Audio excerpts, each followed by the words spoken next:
Team Fusion has become a member.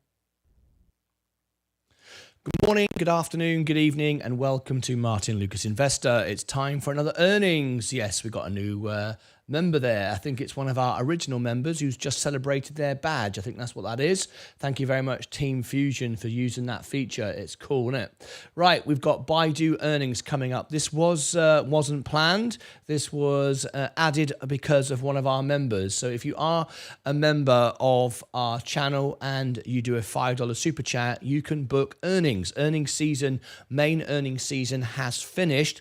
But if you want an earnings, we can cover the earnings for you. So I'll give you a couple of the earning options that you can have. Baidu starts in a moment.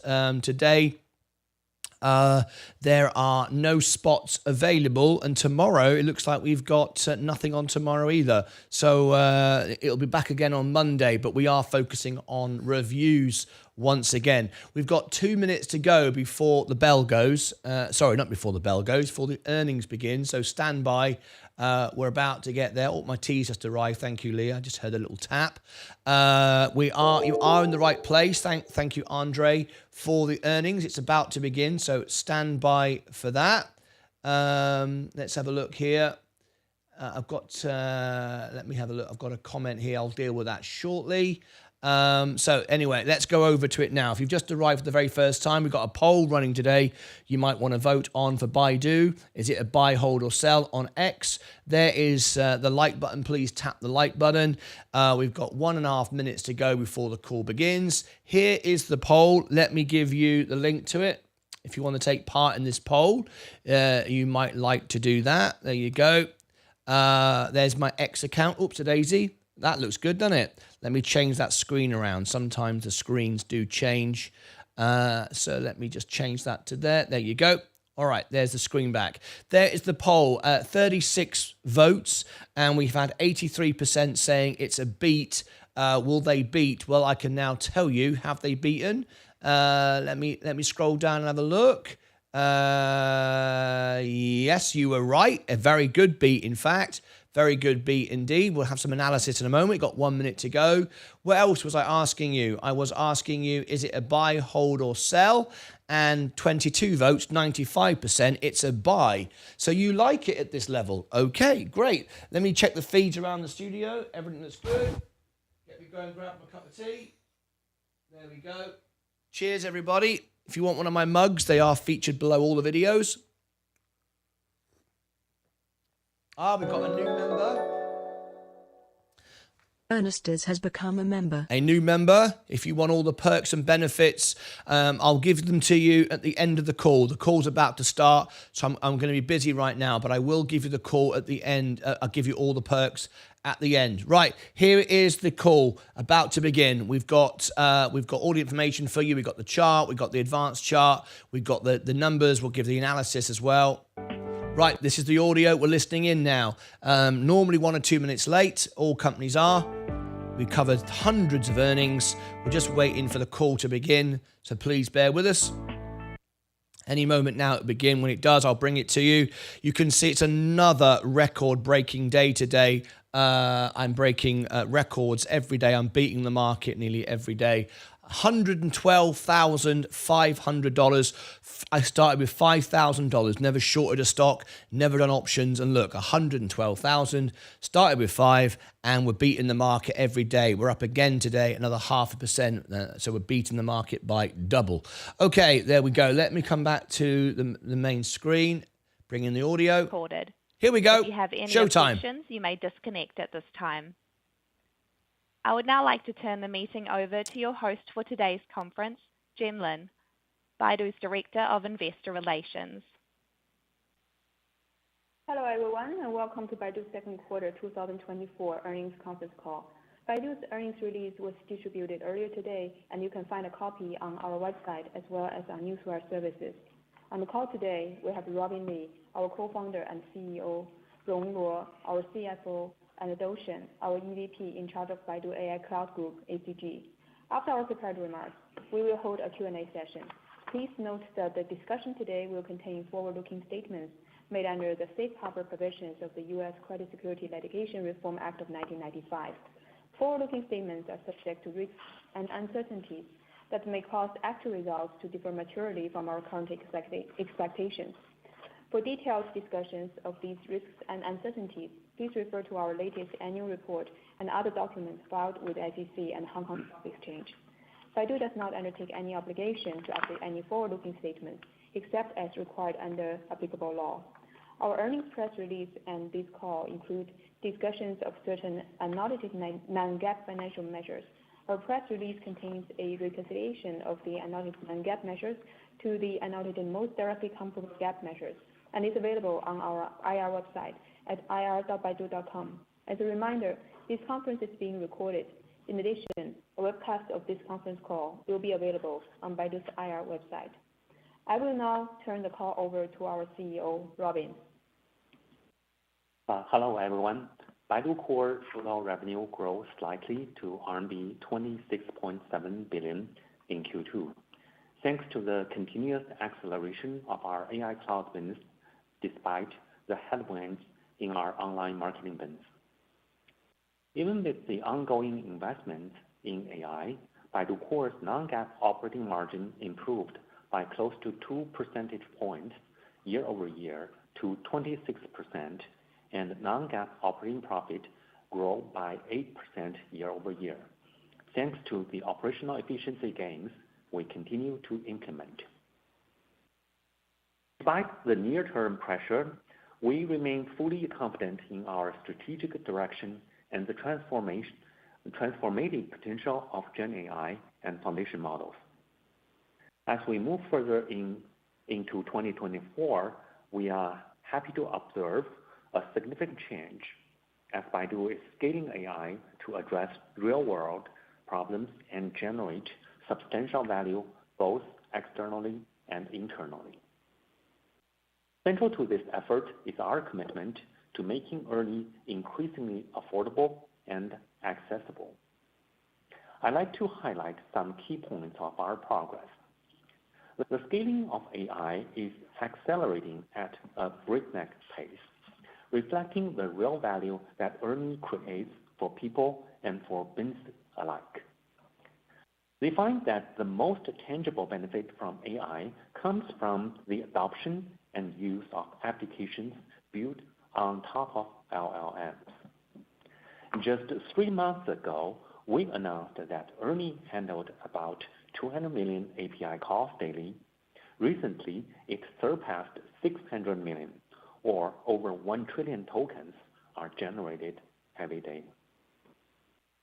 To make ERNIE more affordable, we continue to expand our model portfolio and enhance our model capabilities to meet diverse customer needs.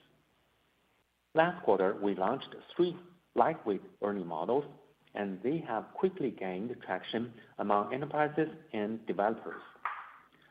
Building on this momentum, we introduced ERNIE 4.0 Turbo in June. It offers superior capabilities compared to ERNIE 4.0 for typical use cases, yet it's designed to be much cheaper and faster to run.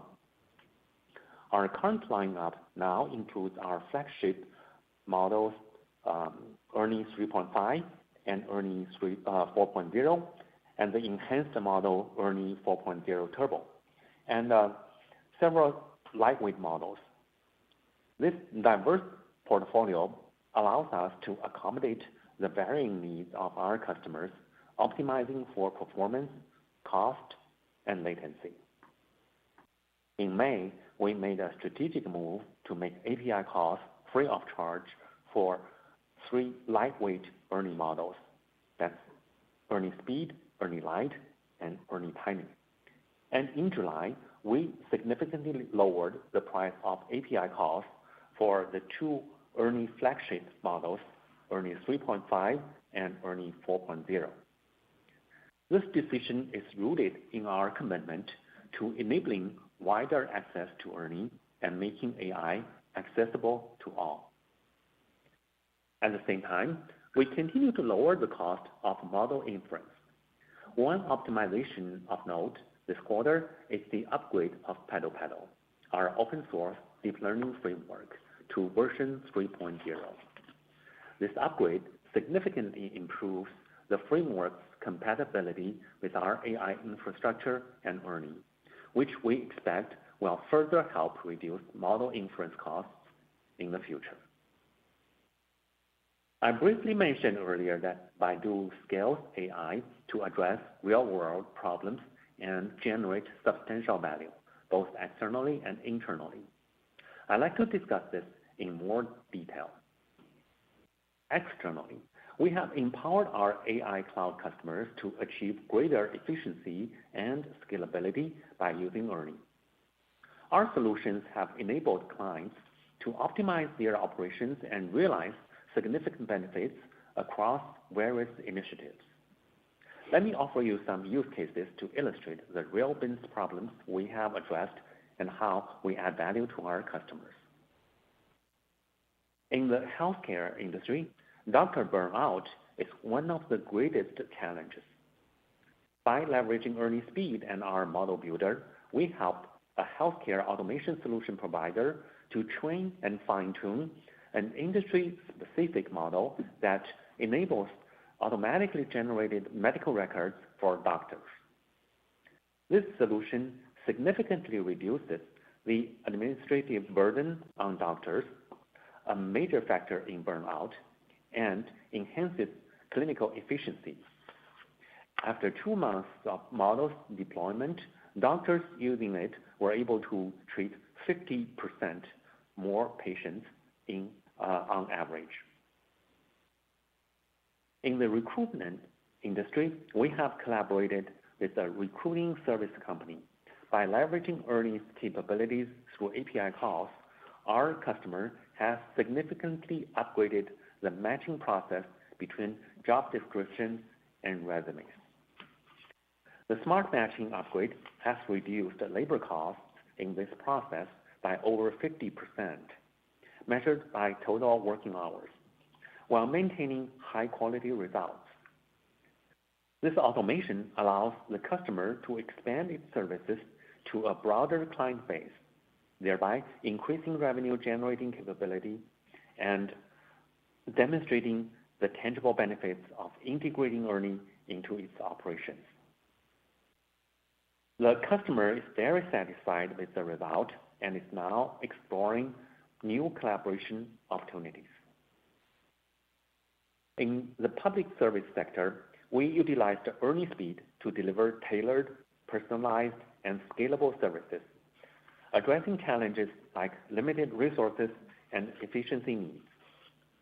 This is particularly valuable in China's grassroots public services, where shortages in manpower make large-scale personalized services challenging. We have collaborated with the customer to help over 6,000 villages in China improve public services, offering citizens more personalized and efficient support. Since the large-scale launch of this service in April, its daily usage has surged over 15-fold to more than 2 million times per day, helping locals handle tasks such as household registrations, social security inquiries, and tax declarations. Internally, we have accelerated the renovation of Baidu Search with ERNIE, significantly enhancing our consumer-facing products at large scale. Generative AI is transforming user search experience, pushing beyond traditional boundaries. Since the second half of last year, we have been testing ERNIE-powered features on a small scale. This quarter, our focus has shifted to substantially amplifying search capabilities with advanced AI features. Currently, 18% of search result pages contain generated content, up from 11% in mid-May. This AI-generated search results deliver more accurate and direct answers, enhancing content quality and providing previously unattainable information. This improvement has led to increased user satisfaction and engagement, as more users are now turning to Baidu Search for more complex queries, increasing Baidu Search's versatility.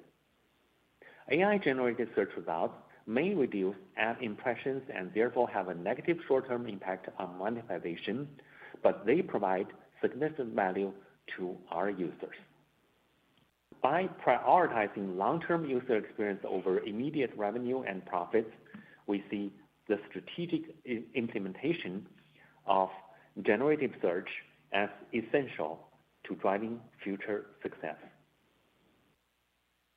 Our AI investments are fostering deeper user interactions. New interactive features enable users to refine their questions through multi-round conversations, enhancing the overall user experience. Additionally, there is a significant increase in users utilizing text and image creation tools within search. This development open doors for long-term value creation. Last quarter, I mentioned that we planned to accelerate the distribution of ERNIE agents. So far, we have seen more and more developers, advertisers, and partners gather on our platform to develop innovative AI agents. ERNIE agent distribution within Baidu increased dramatically in July, exceeding 8 million daily, more than double the number in May. Currently, the most frequently used agents by users are for content creation, personal insights such as personality testing, and tools such as translation and schedule planning. At the same time, we also see a trend of ERNIE agents being more widely developed and applied both internally and externally. Our first college application assistant agent is one example of how ERNIE agents are being distributed within Baidu to assist users with complex problem-solving and decision-making. Every year after China's National College entrance examination, selecting universities after checking exam results is crucial for the 10 million plus candidates. In June, Baidu launched an innovative college application assistant agent, which is designed to meet personalized needs for selecting universities and majors. Following the National College entrance exam, the peak daily active users of the agent approached 2 million, highlighting its significant impact and utility. While all these new features for more sophisticated user needs have not yet been monetized, they are transformative force for search and are crucial for our future success. This strategic focus positions us to capture substantial long-term growth opportunities, transforming the usage of search and solidifying our leadership in the AI-driven search landscape. Our one-stop shop for document creation is another example of how Baidu scales AI to address real-world problems and generate substantial value. As our most pioneering internal product to embrace generative AI and LLMs, Baidu Wenku is now reaping the benefits of its product renovation efforts. In the second quarter, Wenku's subscription revenue marked a year-over-year increase in high teens. AI is rejuvenating the platform with comprehensive content understanding and generation capabilities, while continuously improving in versatility. Since May, Baidu Wenku has launched new features resonating particularly well with young users, such as crafting lengthy documents with tens of thousands of characters, building and editing PowerPoint presentations, and creating children's picture books with natural language guidance. The highlight The heightened engagement underscores Wenku's appeal to the next generation and signals promising future growth. Moving from the digital realm to addressing changes and scaling AI in physical world, our decade-long dedication to autonomous driving innovation and long-standing investment is bearing fruit.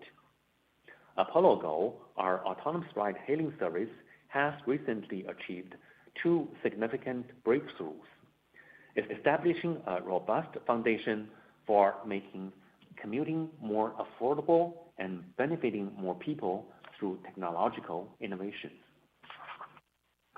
First, since June 19th, building on our proven track record of safe operations, Apollo Go has successfully transitioned to offering 100% fully driverless ride-hailing services in practically the entire Wuhan municipality.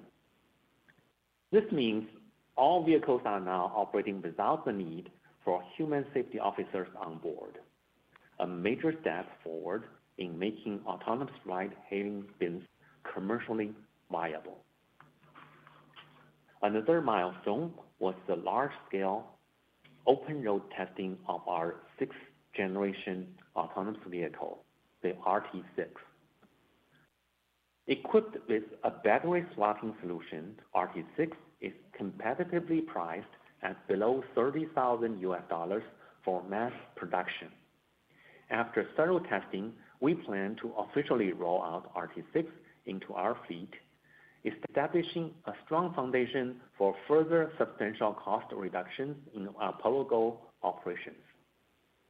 All in all, our efforts to scale AI to solve real-world problems fully align with our broader vision of creating a more efficient, equitable, and sustainable future. Looking at how our efforts are yielding promising results, we believe we are well positioned to capitalize on the growing demand for AI-driven applications. By leveraging AI to address complex challenges, we can continue our journey of innovation and growth and create long-lasting value for our stakeholders. I want to thank our employees for their effort and contribution, and our customers and shareholders for their trust in us. Now, let me recap the key highlights for each business for the second quarter. AI cloud revenue reached RMB 5.1 billion, marking a consecutive acceleration to 14% year-over-year growth, while sustaining non-GAAP operating profitability in the second quarter. The strong growth is mostly attributable to the following two factors. First, Gen AI-related revenue continued its robust momentum, accounting for nearly 9% of our total AI cloud revenue in Q2, up from 6.9% in the previous quarter. As more enterprises integrate Gen AI and foundation models into their daily operations, they increasingly come to us thanks to our reputation as China's most advanced and cost-effective AI infrastructure provider and our excellent MaaS platform for model training and inference.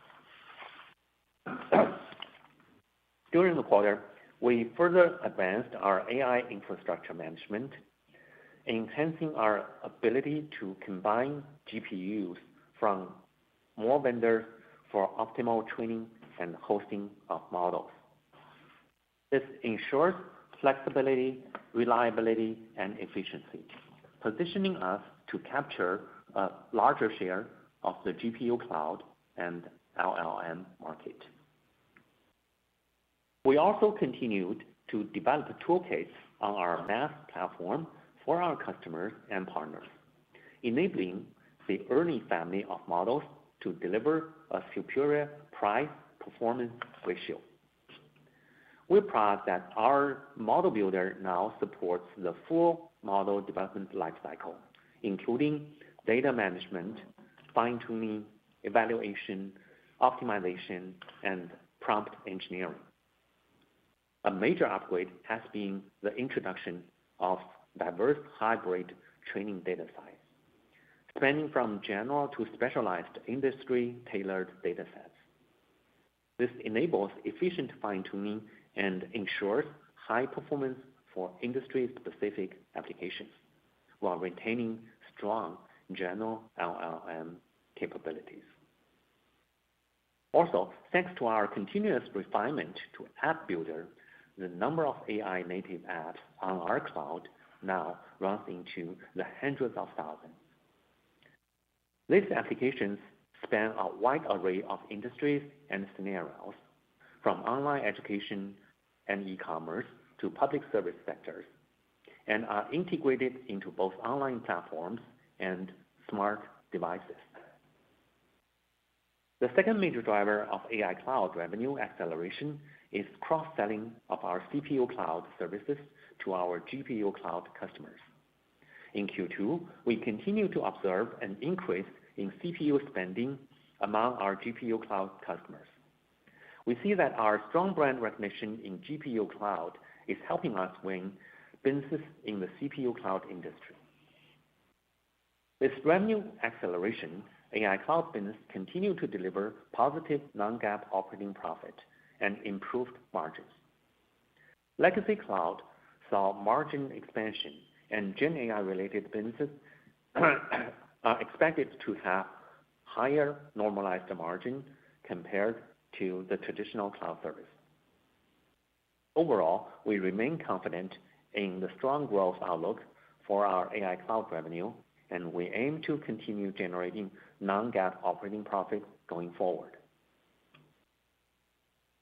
For mobile ecosystem, Baidu Core's online marketing revenue declined by 2% year-over-year in the second quarter due to broader macroeconomic challenges, competition, and our aggressive AI-driven search renovation. Key offline verticals such as real estate, franchising, and automobile remained subdued.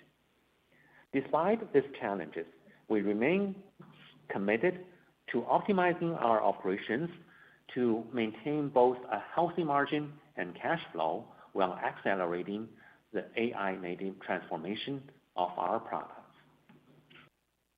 In Q2, incremental ad revenue from Gen AI and LLM enhancements to our advertising system continue to grow quarter-over-quarter, driven by the ongoing reconstruction of our monetization system and marketing platform. We envision Ernie Agent as a compelling opportunity for our ad business. Ernie Agent has the potential to revolutionize our traditional CPC model into a more efficient CPS model in the future, as it transitions from pre-sale consultations to catalyzing more direct sales on our platform. Serving as a virtual salesperson, Ernie Agent empowers advertisers to provide more personalized content and product introduction, thereby ensuring better pre-sale consultation. Early adopters from the education, legal, and B2B sectors are pioneering Ernie Agent and have already seen a notable increase in effective sales leads. We're proud to see that 16,000 advertisers already have their own Ernie Agents, which are now being distributed on the Baidu platform. Looking ahead, we believe Ernie Agent is poised to deepen its penetration and broaden its reach across more sectors, unlocking promising potential for our advertising business. And moving into intelligent driving. I mentioned earlier that Apollo Go has made remarkable breakthroughs. In Wuhan, it achieved 100% fully driverless operations in practically the entire municipality, reducing Q2 cost per vehicle by more than half compared to Q2 of last year. On top of that, Apollo Go has started scalable testing of the latest RT6 vehicles on open roads. These two factors are critical milestones in our strategy aimed at reaching UE break-even in targeted cities. In addition to cost reduction, Apollo Go's operations continue to offer more expedient services. In Wuhan, its services is now available to 9 million people. The number of Apollo Go's pickup points at the end of June has increased by over threefold from the previous quarter, enhancing accessibility and convenience for passengers. The deepening of our operational footprint and increased station density have propelled utilization rate for our vehicles, significantly driving up the daily rides per vehicle and the distance per ride.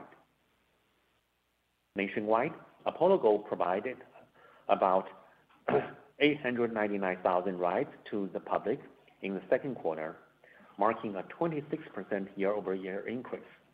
In July, the cumulative rides provided to the public surpassed 7 million. Even with these milestones, our share in the entire ride-hailing service market is very small. It will take many years for us to reach a meaningful market share in China or elsewhere. Looking ahead, we are committed to providing increasingly affordable, convenient, and safe travel for more passengers and drive long-term sustainable growth. We will remain resolute in executing on our operational strategy, aimed at boosting efficiency and steering our intelligent driving business towards profitability. In summary, by extrapolating the ongoing progress from leveraging ERNIE to revolutionize product usage and transform business operations for our users, customers, and developers, and driven by a deep belief in technological innovation, we aim to create value for society and contribute to the greater good. With that, let me turn the call over to Rong to go through the financial results. Thank you, Robin. Now let me walk through the details of our second quarter financial results. Total revenue was 33.9 billion, which was basically flat from last year. Revenue from Baidu Core was 26.7 billion, increasing 1% year-over-year. Baidu Core's online marketing revenue was 19.2 billion, decreasing 2% year-over-year. Baidu Core's non-online marketing revenue was 7.5 billion, up 10% year-over-year, mainly driven by the AI cloud business. Revenue from IT was 7.4 billion, decreasing 5% year-over-year. Cost of revenue was 16.4 billion, increasing 1% year-over-year, primarily due to an increase in traffic acquisition costs and the costs related to AI cloud business. Operating expenses were 11.6 billion, decreasing 9% year-over-year, primarily due to a decrease in personnel-related expenses, expected credit losses, and the channel spending and promotional marketing expenses. Baidu Core's operating expenses were 10.2 billion, decreasing 10% year-over-year. Baidu Core SG&A expenses were 4.8 billion, decreasing 11% year-over-year. SG&A accounting for 18% of Baidu Core's revenue in this quarter, compared to 20% in the same period last year. Baidu Core R&D expenses were 5.4 billion, decreasing 8% year-over-year. R&D accounting for 20% of Baidu Core's revenue in the quarter, compared to 23% in the same period last year. Operating income was 5.9 billion. Baidu Core's operating income was 5.6 billion, and Baidu Core's operating margin was 21%. Non-GAAP operating income was 7.5 billion. Non-GAAP Baidu Core operating income was 7 billion, and non-GAAP Baidu Core operating margin was 26%. Total other income net was 771 million, decreasing 44% year-over-year, primarily due to a decrease in net foreign exchange gain and disposal gain, partially offset by a decrease in fair value loss and impairment loss from long-term investments. Income tax expenses was 1.1 billion compared to 1.3 billion in the same period last year. Net income attributable to Baidu was 5.5 billion, and diluted earnings per ADS were 15.01. Net income attributable to Baidu Core was 5.5 billion, and net margin for Baidu Core was 20%. Non-GAAP net income attributable to Baidu was 7.4 billion. Non-GAAP diluted earnings per ADS were 21.02. Non-GAAP net income attributable to Baidu Core was 7.3 billion, and non-GAAP net margin for Baidu Core was 27%.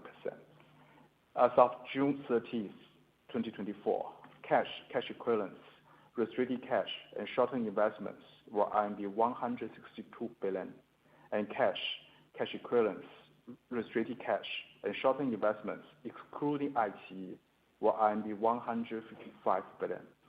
Free cash flow was 6.3 billion, and free cash flow excluding iQIYI was 5.9 billion.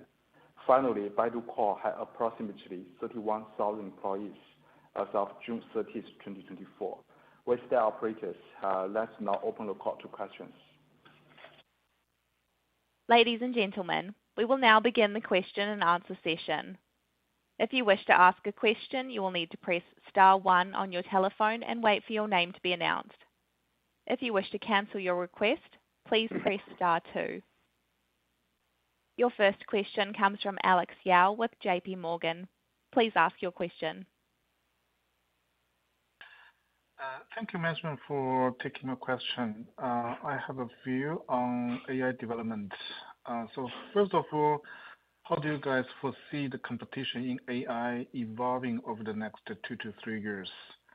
Will Baidu's current first mover advantage sustain, or will the technology gap among key players narrow over time? How do you guys view the current competitive landscape compared to, for example, Kimi, Doubao, Baba, and Tencent? In addition to technology leadership, what other factors are crucial to build a successful ecosystem in the AI industry? Thank you. Hi, Alex. This is Robin. Competition will be fierce over the next 2 to 3 years. Ultimately, I think whoever can make money from it will be able to survive. Last year, when China's AI industry was still at the so-called war of 100 foundation models period, I predicted that the industry would go through consolidation, and only a few foundation models would survive. We are seeing strong demand for our Gen AI products, and I'm proud that ERNIE has continued to strengthen its market lead. And I'm confident we will maintain our leadership going forward. Our decade-long investment in AI provided us with the first mover advantage and technological leadership. You know, we were the first public company globally to launch a GPT-like model in March of last year. And since then, we kept leveraging our self-developed 4-layer AI architecture for model upgrade. Last October, we launched ERNIE 4.0. That's China's first GPT-4 type model. And this June, we launched ERNIE 4.0 Turbo, which offers superior capabilities over 4.0. We will continue to roll out upgraded versions of our flagship foundation models. And our application-driven approach further expands our competitive advantage and sets us apart from the others. We believe that foundation models hold little practical value without real applications built upon them that are widely used by users and customers. So I mentioned earlier that currently ERNIE handles about 600 million API calls and generates about 1 trillion tokens every day, which we believe is the highest in China. We have been heavily using ERNIE to renovate our own products like Baidu Search or Baidu Wenku into AI native applications on a large scale. And this approach has helped us gain valuable insights from users and continuously supported the upgrade of ERNIE. And this experience allows us to create better solutions for our external customers when they use ERNIE. At the same time, we have been working really hard to make ERNIE increasingly accessible and affordable, so it can be used widely to address real-world needs. We continue to lower the cost of model inference, expand our model portfolio, and develop toolkits for model building and app building so that our customers, partners, developers can leverage the power of ERNIE more efficiently and effectively. And this application-driven approach has helped us create a dynamic and expanding ecosystem. By the end of June, PaddlePaddle and ERNIE developer community had grown to around 14.7 million. Meanwhile, hundreds of thousands of enterprises are now engaged with us, highlighting the expanding influence and utility of our ecosystem. Looking ahead, we will be patient. We will continue to iterate on ERNIE's capabilities to ensure we stay at the forefront of this new AI wave.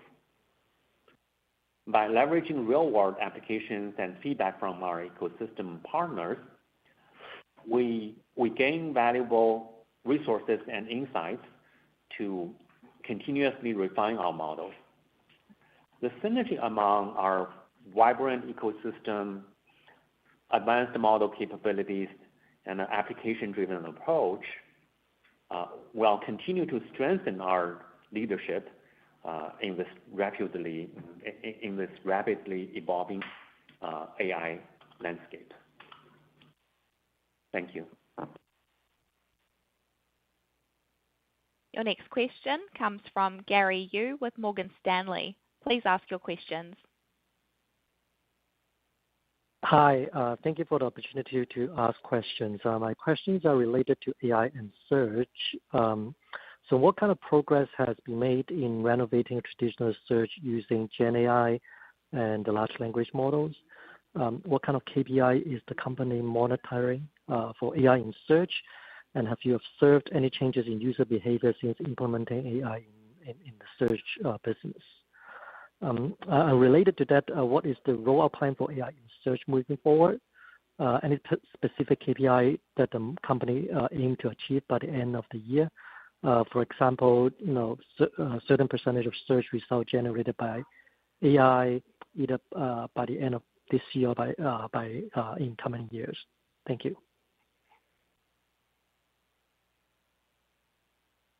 Yeah, we are very committed to using cutting-edge AI technologies to transform our search capabilities and blend search with speed in one app. So KPIs related to Baidu app will override search-only KPIs. Since the second quarter, we've accelerated the pace of renovating our search by leveraging ERNIE. Our primary goal is to improve user experience, offer more capabilities, and boost user engagement on Baidu. As highlighted in my opening remarks, we've made several important progresses. First, we are providing smarter search results at an expanding pace. Currently, 18% of search results are provided by Gen AI.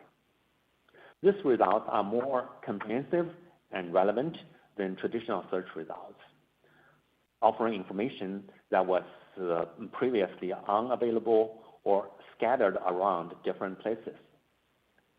Furthermore, Gen AI enables infinite supply of content on demand and can effectively catch the decline of the open web system. Second, when Gen AI results can already meet user needs from the current query, we will recommend other contents or services just like a user would find in a typical newsfeed context. This will enhance user time spent and retention. Third, the new interactive function in Baidu Search allows users to refine their questions and follow up through multi-round conversations, reshaping how users express their needs and making the search experience more natural and efficient. Additionally, I would like to point out that we are rapidly rolling out earning agents within search results to provide intelligent assistance to our users. By opening up our platform, developers can create a wide range of agents tailored to meet the unique needs of each and every user. Our vision is to create an ecosystem where many developers contribute to building a robust network of agents, collectively enriching the user experience and outperform the most powerful frontier models, addressing a broad spectrum of challenges and opportunities. With all the efforts mentioned, the types of search queries on Baidu have become more diversified. Users are increasingly posing complex questions, seeking comprehensive and in-depth answers from Baidu Search. While these demands were once challenging to meet, they can now be efficiently addressed. On top of that, users are also using Baidu to create content, such as writing and editing text and images. Gen AI is transforming Baidu Search into a multifunctional creative platform offering a wider range of services to users. We're still in the early stages of an exciting yet uncharted opportunity. As we reinvent the product, we are listening to feedback from users, creators, and partners. We're focused on long-term sustainability over short-term monetization. We will be patient and make sure that we set the right foundation for a new ecosystem and closely track user metrics. We believe this approach will deliver greater value to all our shareholders. Thank you. Your next question comes from Lincoln Kong with Goldman Sachs. Please ask your question. Thank you, management, for taking my question. So my question is about the cloud business. So what are the drivers behind this accelerating growth of cloud revenue this year? How much of this incremental revenue in cloud this year is AI related, and how does this contribute to the long-term AI cloud revenue growth? Also, what's the margin profile for the AI cloud compared to the traditional cloud business? So how should we think about the intense pricing competition among different players in the market? And ultimately, what should be our optimal longer-term profit structure for our cloud business? Thank you. Hi, Lincoln. Thanks for your question. This is Dou. So as you may have noticed, our AI cloud revenue shifted from a year-over-year decline in Q3 last year to a positive growth in Q4, and then kept accelerating. So this quarter, AI cloud revenue grew by 14% year-over-year. The rapid growth is driven by strong demand for Gen AI and LLMs across various industries. Thanks to our reputation for having the most powerful and cost-effective AI infrastructures in the MaaS platform, so we're gaining recognition across a wide range of sectors, from early adopters like internet companies and online education providers, to the industries like automotive, financial services, and utilities. Leading companies like State Grid, SF Express, and Guomin Pension and Insurance, and also the rising AI startups such as Shengshu Technology. So they all intend to form in-depth partnership with us, leveraging our industry-leading AI capabilities. So as Robin just mentioned, right, a key revenue driver for AI Cloud is the fast-growing Gen AI and foundation model-related revenue. It has increased from about 5% of the total AI Cloud revenue in Q4 last year to almost 9% this quarter. To meet the diverse needs of our customers, we offer a wide range of products and solutions. So for those seeking model training and hosting services, we provide the most cost-effective and powerful AI infrastructure. This quarter, we have observed a notable increase in spending on our public cloud from GPU customers, reflecting their high satisfaction and trust in us. So this strong customer endorsement reinforces our confidence in continuing to gain market share. For the customers who are looking to harness the power of LLMs through API calls, we offer the ERNIE family, which includes some of the most powerful LLMs available in the China market. Matt's platform also provides comprehensive toolkits for easy fine-tuning of custom models and the development of applications tailored to specific needs. We see the LLM and Gen AI market is still in its very early stages.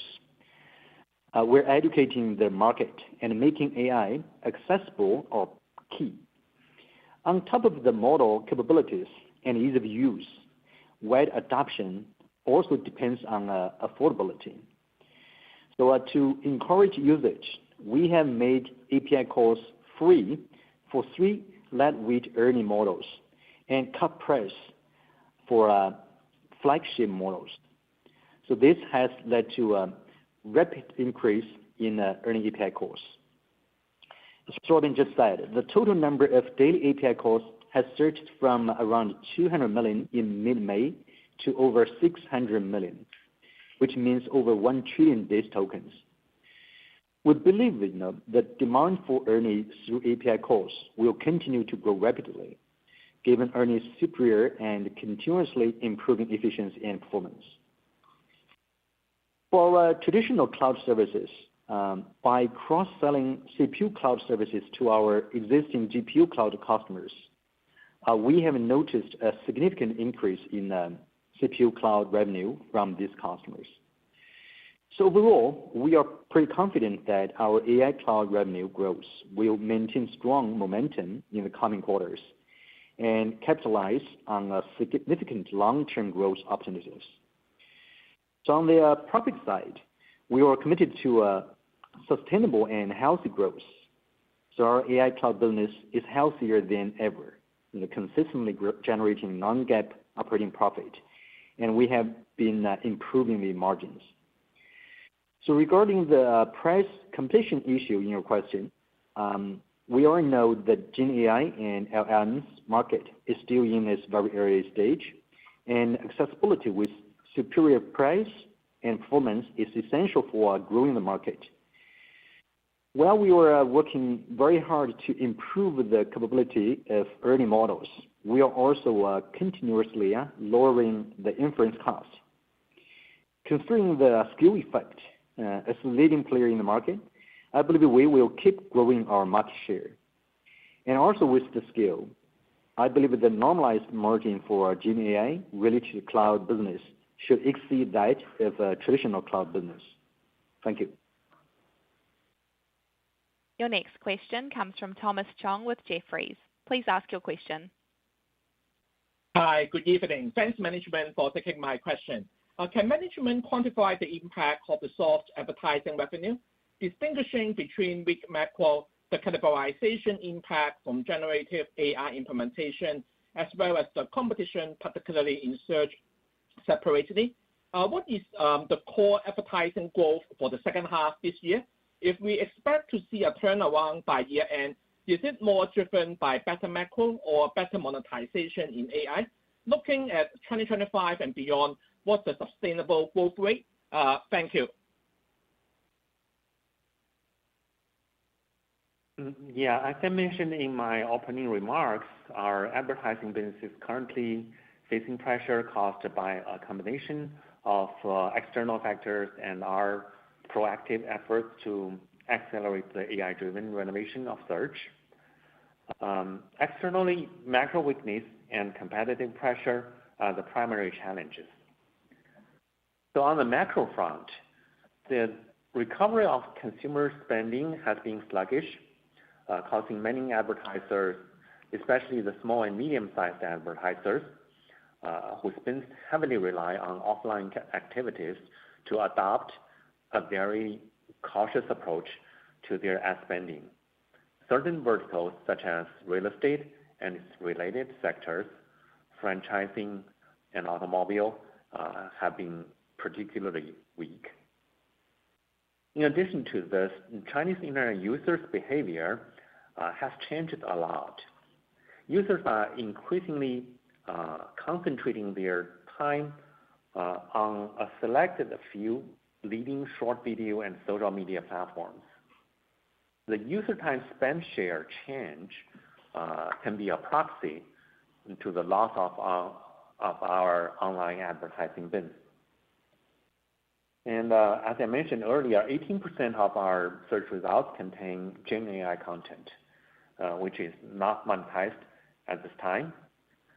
This number will increase over time. Of course, our aggressive rollout of Gen AI features in the monetization system partly offset the revenue sacrifice here. While these are all the big challenges for the time being, we strongly believe technological innovation will be the key for our future success.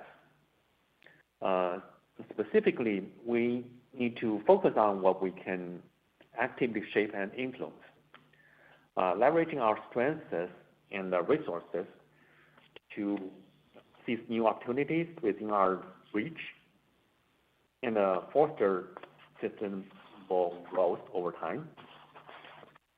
So to this end, we are renovating our entire mobile ecosystem with Gen AI and ERNIE. For the advertising system, the renovations are already showing some results. We talked about this during the previous quarters. The incremental ad revenue generated by Gen AI and LLM continue to grow in Q2. This is mainly due to the improvements in the monetization system, which have improved ad conversion and efficiency. And on top of that, we actively exploring opportunities for ERNIE agents to further enhance our advertising capabilities. However, using AI to upgrade our existing advertising system is just a near-term step. We believe that the true long-term value lies in the renovation of our consumer-facing products. With over 20 years of experience in general search and our industry-leading capabilities in Gen AI and LLMs, Baidu is uniquely positioned to innovate and transform general search into AI search. This transformation is not just about enhancing the traditional search experience. It's about redefining what search can do for users.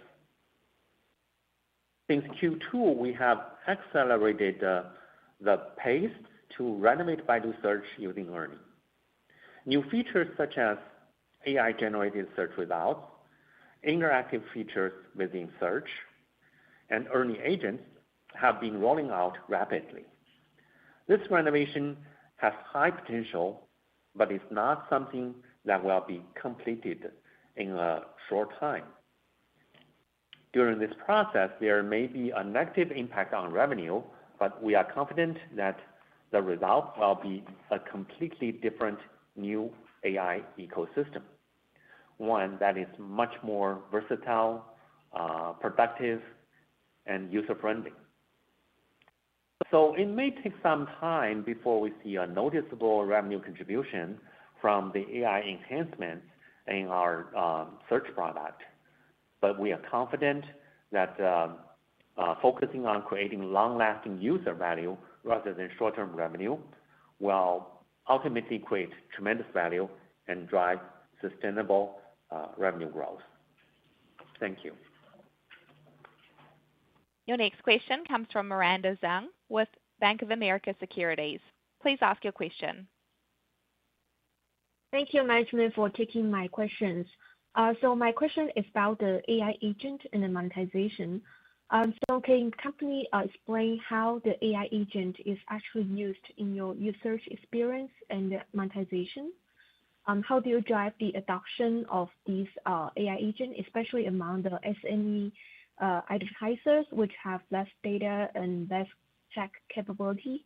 What kind of ramp-up pace do you expect by the end of this year for the AI agents? And also, can management give us more color on the recent development in the AI monetization, especially the progress from the CPC to the CPS model? What are the advertisers' feedback on the effectiveness and the future budget allocation on the Baidu platform? Thank you so much. That's 5 questions. You can't have 5 questions. Yeah, there are more than 10,000 ERNIE agents right now on our platform. The beauty of ERNIE agents is that anyone can create them, whether you are a user, a creator, a service provider, an advertiser, or a company. The barrier to entry is very low. It's really important to understand that the value of ERNIE agents extends far beyond just being a tool for monetization. It will significantly improve the user experience in our mobile ecosystem. A recent example is a lawyer agent created and distributed on our platform. A user had a conflict with a law enforcement officer and started this consultation with this agent. They had, 288 rounds of conversation and lasted for 5 hours. It's hard to imagine a real human lawyer would have the time and patience to talk to a potential client like that. But the benefits for the user, for the advertising law firm, and for our platform are self-evident in this case. Today, ERNIE Agent is still in its early stages and is evolving quickly. But we're glad to see that advertisers are using ERNIE Agent to get better sales leads conversions than the traditional search ads. As I mentioned before, more and more advertisers, especially in fields like legal, education, and B2B, are starting to use ERNIE Agent. These areas often require long decision-making time and personalized pre-sales consultation. ERNIE Agent, with its interactive features, is getting better and better at addressing this kind of needs. Plus, as ERNIE Agent becomes smarter, it has the potential to drive direct sales and even more value for our advertisers, therefore moving us from a CPC model to a more effective CPS model. We believe ERNIE Agent has the potential to become the new website system in the AI era. Early-stage ERNIE Agents might not always improve the user experience right away, but as they start providing greater interactions, boosting engagement, and offering personalized services, monetization opportunities will naturally follow. Thank you. Your next question comes from Alicia Yap with Citigroup. Please ask your question. Hi, thank you. Good evening, management. Thanks for taking my questions. I have a questions on the margin. So, Baidu Core continue to achieve the expansions in the operating margins in the second quarter. Just wondering, is this expansion sustainable? What is your outlook on the profit margin trend for Baidu Core in the entire year 2024? Thank you. Thank you for your question. Let me tell your question. As you know, that we don't give the guidance for quarters ahead, but I will try to give you some insights into our business priorities and what could they mean for our cost and expenses. For AI Cloud, we continue to phase out the low-margin businesses so we can continue generating operating profit and margins on a non-GAAP basis. Looking into the long term, the normalized margins for the Gen AI-related cloud businesses should be higher than the legacy cloud businesses. And this kind of revenue today is already 9% of our total cloud revenue. And for intelligent driving and the other growth initiatives, we aim to reduce our losses, and particularly our intelligent driving businesses with the operational efficiency gains, and try to reach UE improvements and in robotaxi business. Overall, we believe that high quality growth and the investments should be well balanced. For many years now, we have delivered a solid track record of the top line revenue growth, and with a resolute cost discipline, I intend to continue building our futures on this basis. Sometimes, of course, though, the investment runs ahead of the high quality growth. We continue to operate our legacy search businesses in a challenging environment that pressures our ad revenue. To tackle this kind of challenges, it's very important to focus on offering the users improving experiences, in particular, a whole new AI-based search experience for Baidu Search. As Robin has mentioned just now, this quarter we have accelerated the renovations of Baidu Search with earning. In the short term, we have seen a significant increase in AI-generated search results.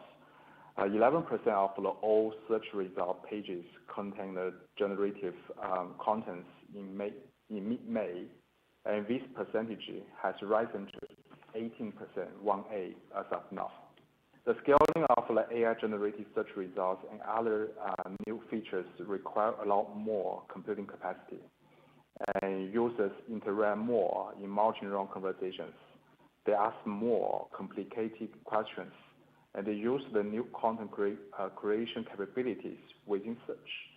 All of this raise the total cost as the more computing power is needed. But the new AI search features has not yet been monetized now. So the accelerated AI native transformation of search will inevitably put some pressures on our margins in the short term. So we will use our powerful and efficient AI infrastructures and our technical expertise to make efficiency gains over time. Thank you so much for the question. Your next question comes from Wei Xiong with UBS. Please ask your question. Sure. Thank you, management. Good evening. Thank you for taking my question. My question is regarding the robotaxi business.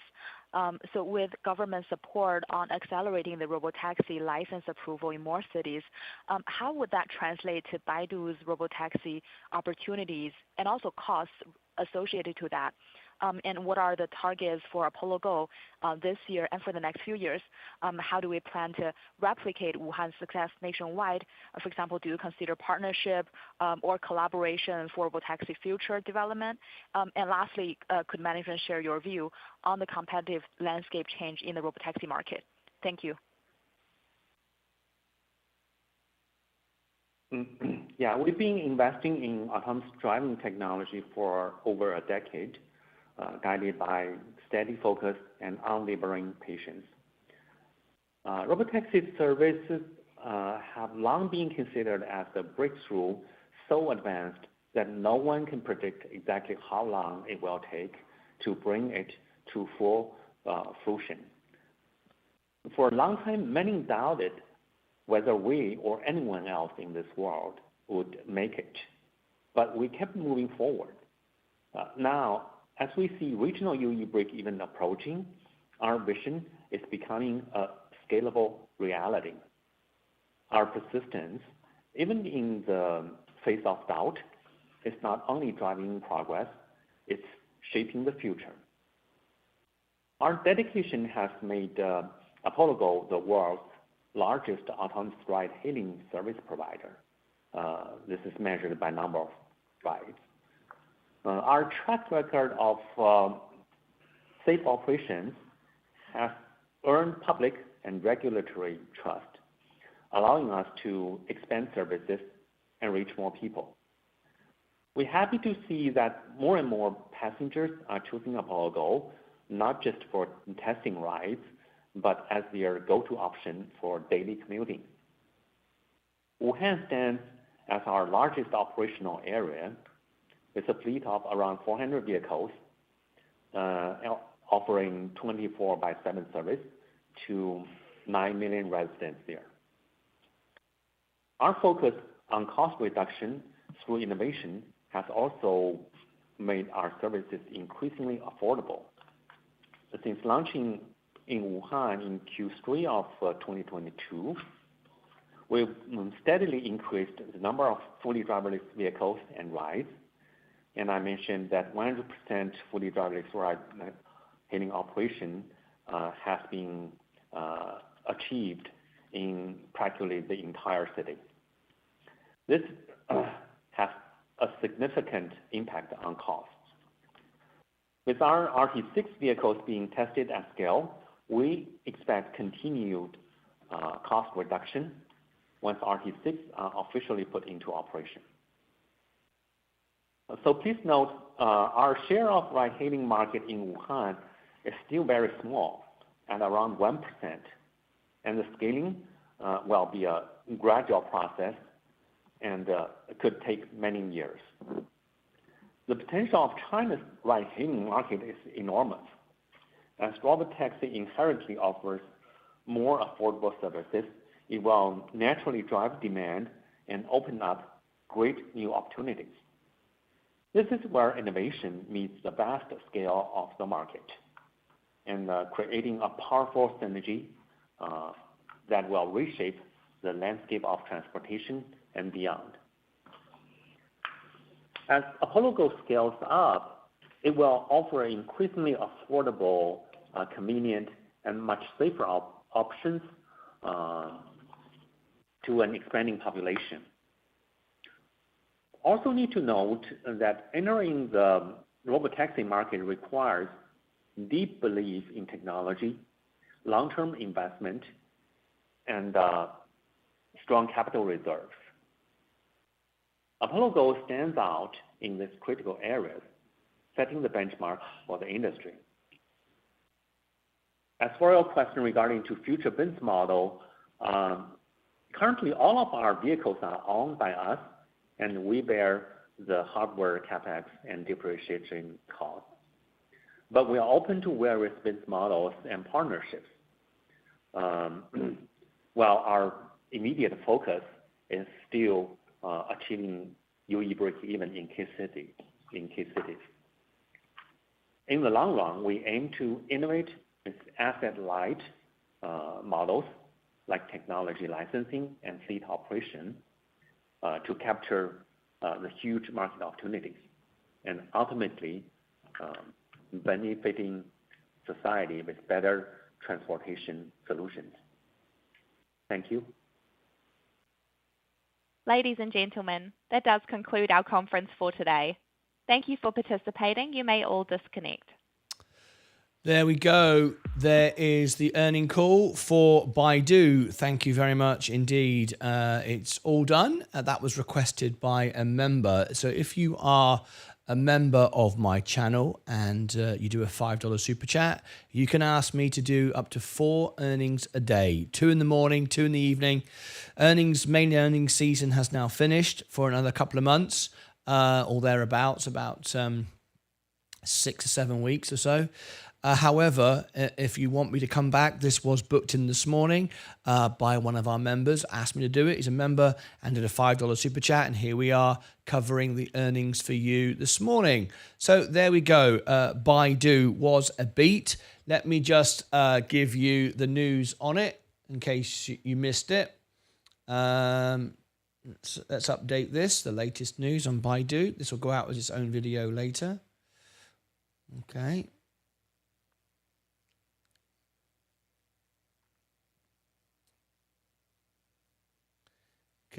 Let's do this now.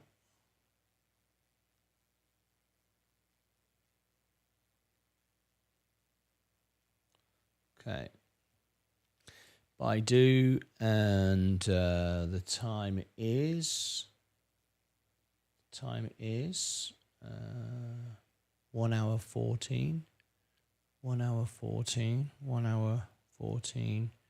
Baidu. Here we go.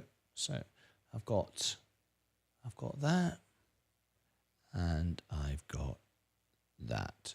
Okay, here we go.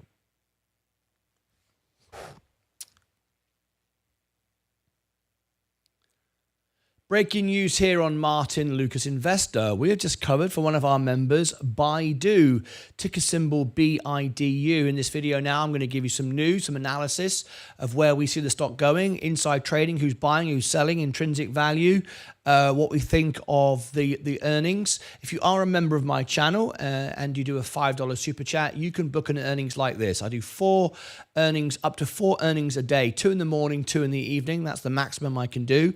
Earnings season is mainly finished now, but if you want an earnings done any day, 5 days a week, I will cover it for you. Not only do we cover the earnings live, but then we do analysis. You get these videos, you get the promotion. It often ranks number 1 on my on YouTube for the stock. So you get a lot of news around the stock. Anyway, if you like this sort of content, consider subscribing and tap the like button. Let me bring the news just out. If you've got Seeking Alpha Pro, you're able to get this information as it comes out ahead of time. So you're able to make the most of the market. I've given you the link, in the chat, and it will be posted below the video. In the description and pinned to the top of the comments, and also there'll be a link at the end as well of the video, so stick by for that. But this is the news I got this morning and a couple of hours ago on Baidu. Baidu's sales miss estimates as online marketing revenue dips. AI search in transition. It was an overall beat though. Let me scroll down, then I'll show you the intrinsic value as well.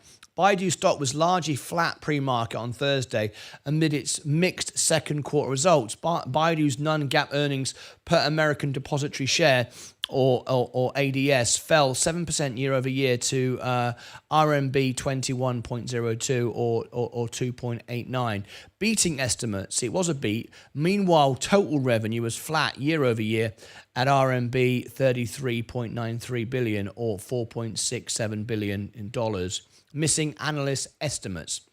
Compared to the first quarter of 2024, revenue rose 8%, wherein it generated, let's just stick to the dollars for a moment, 4.37 billion.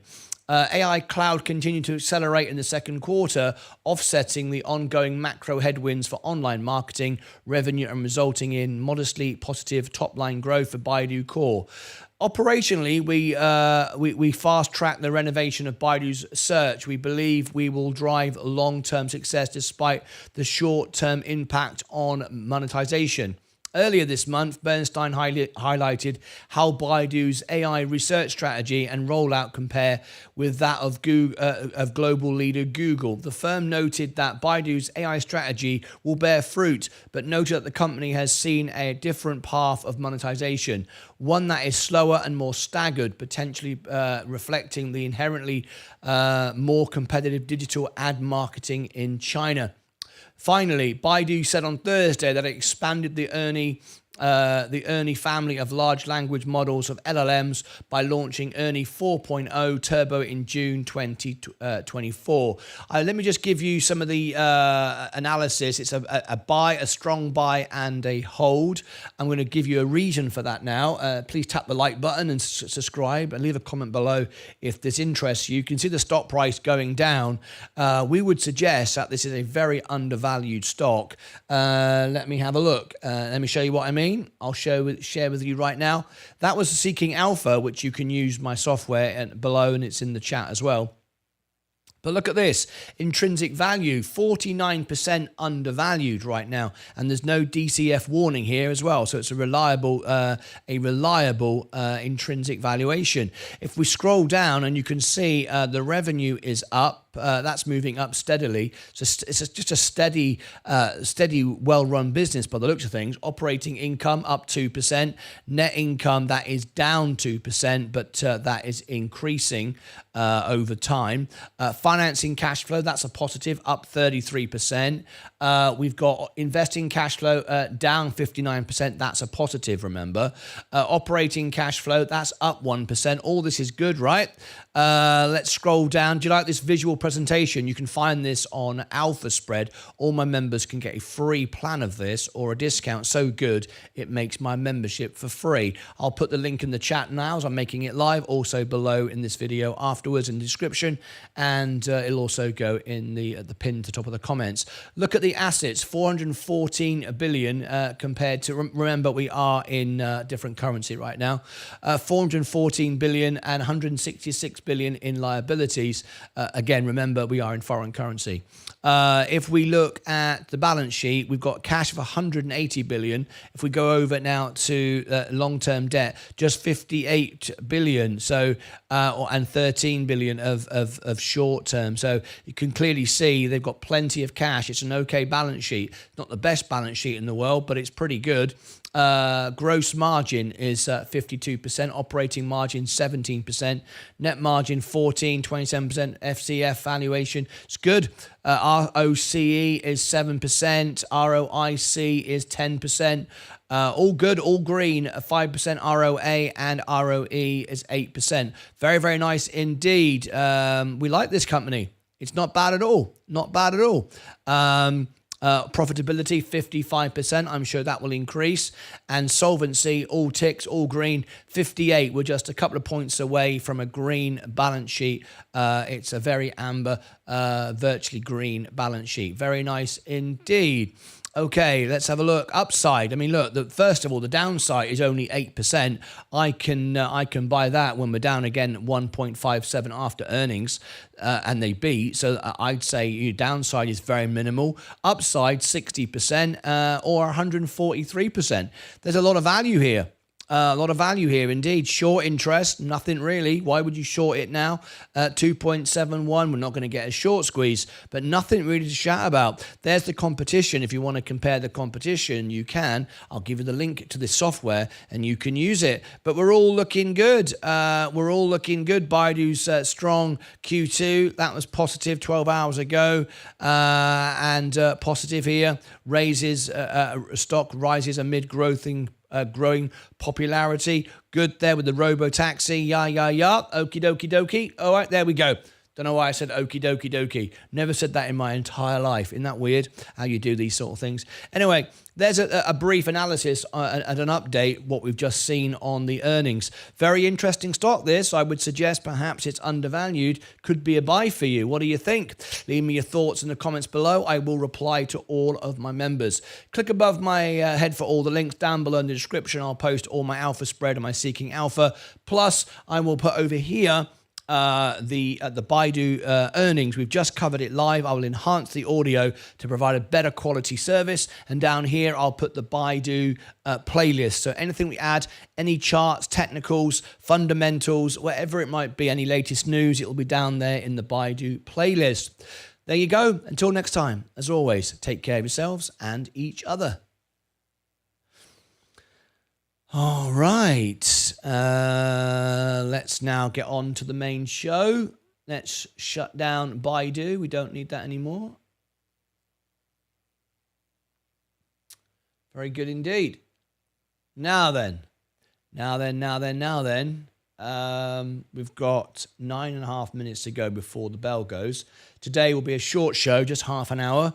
I've got some personal things I have to do today, so just half an hour show. We'll ring the bell, we'll get into the show, and then we'll be back for the closing bell this afternoon. Now then, I do have. Let me just make sure I've preset the closing bell. Yes, I have.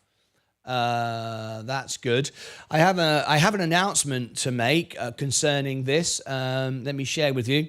You might know, or you may or may not know, but right now, Billy Joel, the piano man, is back in the news. And it's all to do with, oh, hang on, what's this here? It's all to do with It's all to do with the Piano Man song. There's a mystery around the Piano Man song.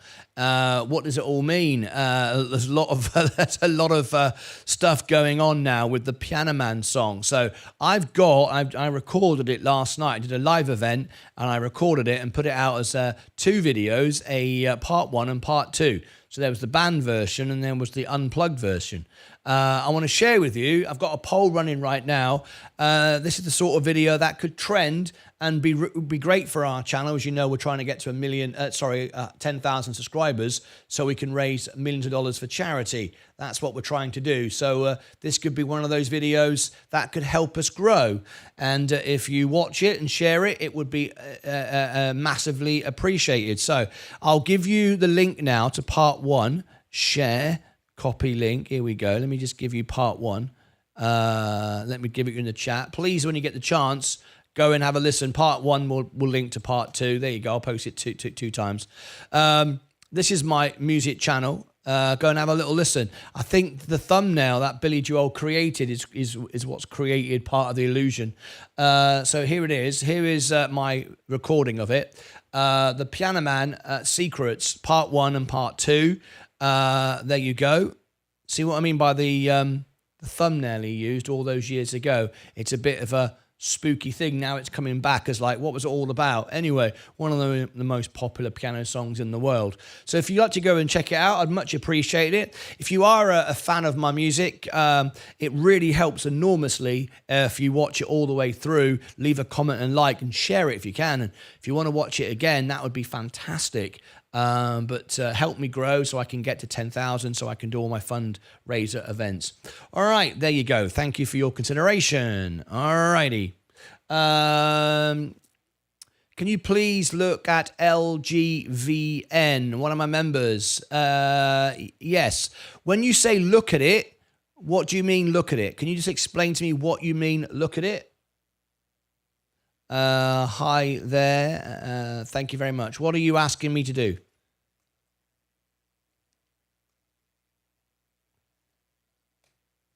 Are you after a review or a full review? I haven't got time to do a full review now. The bell's about to go. Would you like me to do a review? Or just want me to look at it quickly? I can look at it quickly for you right now. In the next 5 minutes. I've got 5 minutes. I can look at it for 5 minutes. Is that what you'd like me to do, or are you looking for me to make a full video at some other time? What is it you'd like me to do? That's your first super chat as well, Ernestus. Thank you very much indeed. That's a wonderful tip. Thank you very much. What would you like me to do? Just wait for you. A review. Okay, you'd like a full review. Okay. Ernest has donated £8 through a super chat. Well, you go. Can you please have a look at LGVN? You go very near the top because that's about $10. So you go fourth. You go fourth on the list. So let me write that down. LGVN. I'll put that down for you. I should do that for you then. We're going to get back to the earning. We're going to get back to the reviews now. We've finished the main season of earnings. It's LGVN. What business is that? I need to make sure because there are, sometimes conflicts. LGVN. Is it this one? Can you just confirm it's Longveron? Can you confirm it's this company here? All right. Can you confirm it's this company here? A review. If you can just confirm it's this company here, I can write that down. And that is for Ernestus. And I'm going to put $10 so I can keep it all the same. So we know it's right. Ernestus, $10. There we go. That's how I know it's fourth on the list. Yes, that's it. Great. Okay, there you go. You're very welcome. You are absolutely welcome, and I'll get to it. It's fourth on the list, and as I say, we're really now getting back to the reviews. We used to do a review a day, sometimes two, and then we got into the earnings season, and things obviously changed. Right, let me come back out of here a moment. My portfolio again is breaking records, beating the market again by double. As you can see, I'm up today at 0.63. 112,668. I started with just $5,000. I've never done an option or shorted a stock. I think you'll agree that looks pretty good. Subscribe, ring the bell, tap the like button. We got 4 minutes to go before the bell. Thank you very much for your request for a review. How do you do? Right.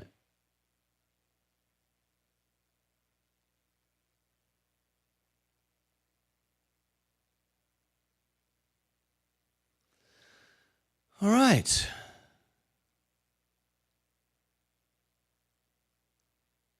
Let me delete that. Okay. Oops, daisy. Do that. Right. How long have we got? 3 minutes to go before the bell goes. We've only got half an hour left today to do. Then we're back for the closing bell.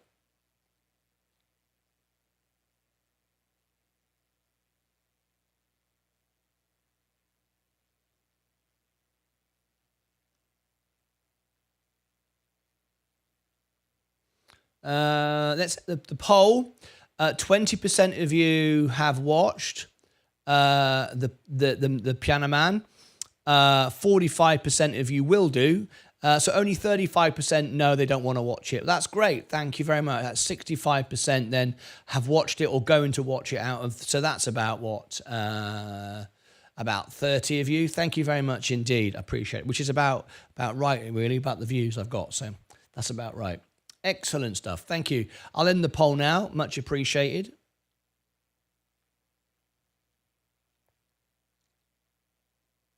There we go. Right. 2 minutes to go. Get ready.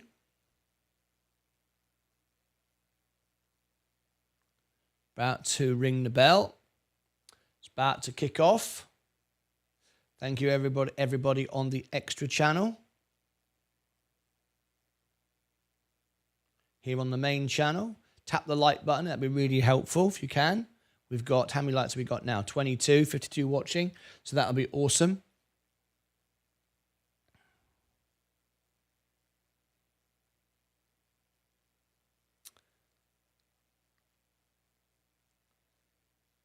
Now, of course, the big day is tomorrow. We're going to cover a special event tomorrow. You cannot afford to miss it, of course. We're covering this major event tomorrow, Fed Jackson Hole. It's a non-event, but it's a major event, if that makes sense. The closing bell today, there'll be opening bell. In fact, there won't be an opening bell. This is the opening bell show tomorrow. And of course, everybody is getting ready for August 28th, 6 days' time. I'm hoping this will be the biggest event on our channel ever and be a massive, massive swing. Oh, Stacey Bailey, I received some parcels from you yesterday. Thank you very much indeed. Tomorrow, Friday, the promise will be delivered. The promise will be delivered. And Leah, by the way, said thank you very much. So that was wonderful. Thank you very much, Stacey Bailey. The promise will be delivered tomorrow. And get ready, Stacey, to make some more T-shirts. I believe you sold a couple. I would imagine tomorrow night you'll sell about 8 or 9. Let's see what happens. Anyway, here we go. We're about to ring the bell in 5, 4, 3, 2, 1. The bell has gone. We are off to the races. Don't worry, it's going to go straight back up again. People go, oh my God, what happened there? It's a charting issue. It happens all the time. Stacey Bailey, good morning to you. Chris Schultz, great. I've been here all morning, just quiet. Weird, right? Yeah, weird. Stalking, lurking. We call that lurking. All right, here's my portfolio. As you can see, we're breaking all-time highs once again. 112,600. 112,700. 112,749. Shall I go oops again? Go on, let's go oops again. 112,749. Oops, 112,784. There we go. That's all we wanted to do. We wanted to do one more oops. And it could be another oops. 112,700. 809. Remember, when the bigger your portfolio gets, the more it moves. Famous, remember when Warren Buffett was often asked, what does it feel like to lose millions of dollars in a day? It does happen. The bigger your portfolio is, the bigger it is. So for me now, I get swings of a few thousand up and a few thousand down just by blinking. That's the way it goes. But isn't that wonderful? All from $5,000. Can you believe it? Incredible. Never shorted a stock ever. Right, let's go through all the positions, and never will, never have done. Right, okay, let's have a look here. The overall portfolio is clearly up. We can see up 0.76 today. VU is up 0.4. So as you can see, I am more than doubling it. Now you can see, now I'm not doubling it. I was, say, if it's 0.4, as you can see here, I should be 0.8. Why am I 0.73? That's because I've started to pay the margin off. Just started to reduce the margin. So as the margin gets paid down, the gains get smaller because the cash goes in. There's less margin, right? So your amplification gets less. It becomes more real, more solid as you go.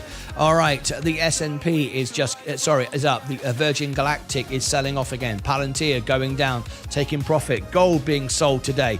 Amazon is up today. Apple is up. No one's bothered that Warren Buffett sold half his position. I told you they wouldn't be. He still owns more than anyone else. Enphase Energy, flat pretty much. Coca-Cola going up, very nice. J&J storming our way, nearly 162. It's a $200 stock. I love to see J&J go up. What a great dividend as well. Chevron is up 0.1. Tesla trimming off. Tesla's just never really come back. It's struggling now. As I said, Elon Musk has kind of damaged the brand.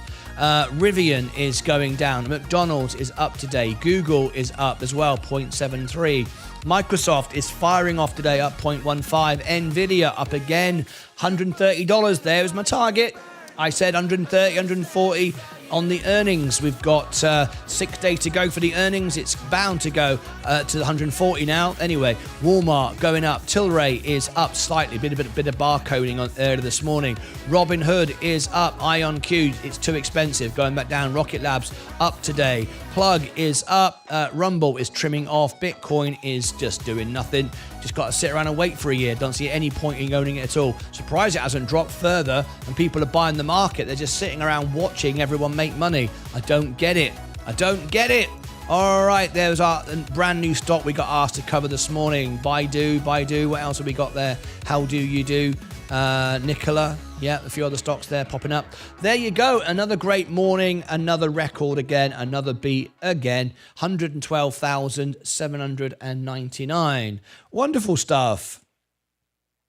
Now then, today is a short show. I'm finishing in a few minutes because I've got some personal stuff to take care of. Can't be here all day. The extra channel will carry on, so you can update each other with news and so on. I'll be back for the closing bell. There will be the Baidu video at some point will come out as well. So stand by for that. Otherwise, I'll be back for the closing bell this afternoon. And then in the morning, of course, it's all about Jackson Hole. Go, Holo, on fire. Ed Spitzer, I wouldn't be having any money in that stock. That's a complete scam stock. Morning, James, but good luck if you're making money. Make sure you take the profit. Did my daily Charlotte Weddings visit today. I love that. He must be getting links. He must be rising up the ranks. I don't think he's aware of it, but he definitely is. Did my daily, if you think marriage, think Charlotte May Weddings. I love this. Savage Faith Creations. Yes, Savage Faith Creations. I have a Savage Faith Creation, as you can see. I have that there, look. I have that there. Plus, I have other bits which I will reveal tomorrow on the music show, as promised. And I'm glad you sent me a black one. Most important for the show. Wouldn't have worked in white. Savage Faith, smiley faces. All right, okay. So we're all looking good. If you've just tuned in and you like this crazy content, consider subscribing. And if you want to go ahead and tap the like button, that would be absolutely wonderful as well. All right, there you go. All righty then. Let's get ready to wind down today. Let me just bring up these alerts. I think I turned some alerts off. Did I? Or are they back up again now?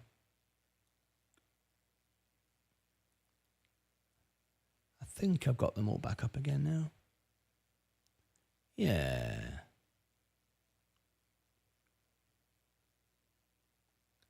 I think they're all good.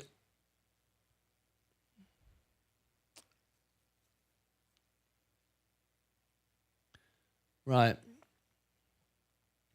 Any more news before we wrap up today's show? This is a short show today because I've got personal things I have to deal with.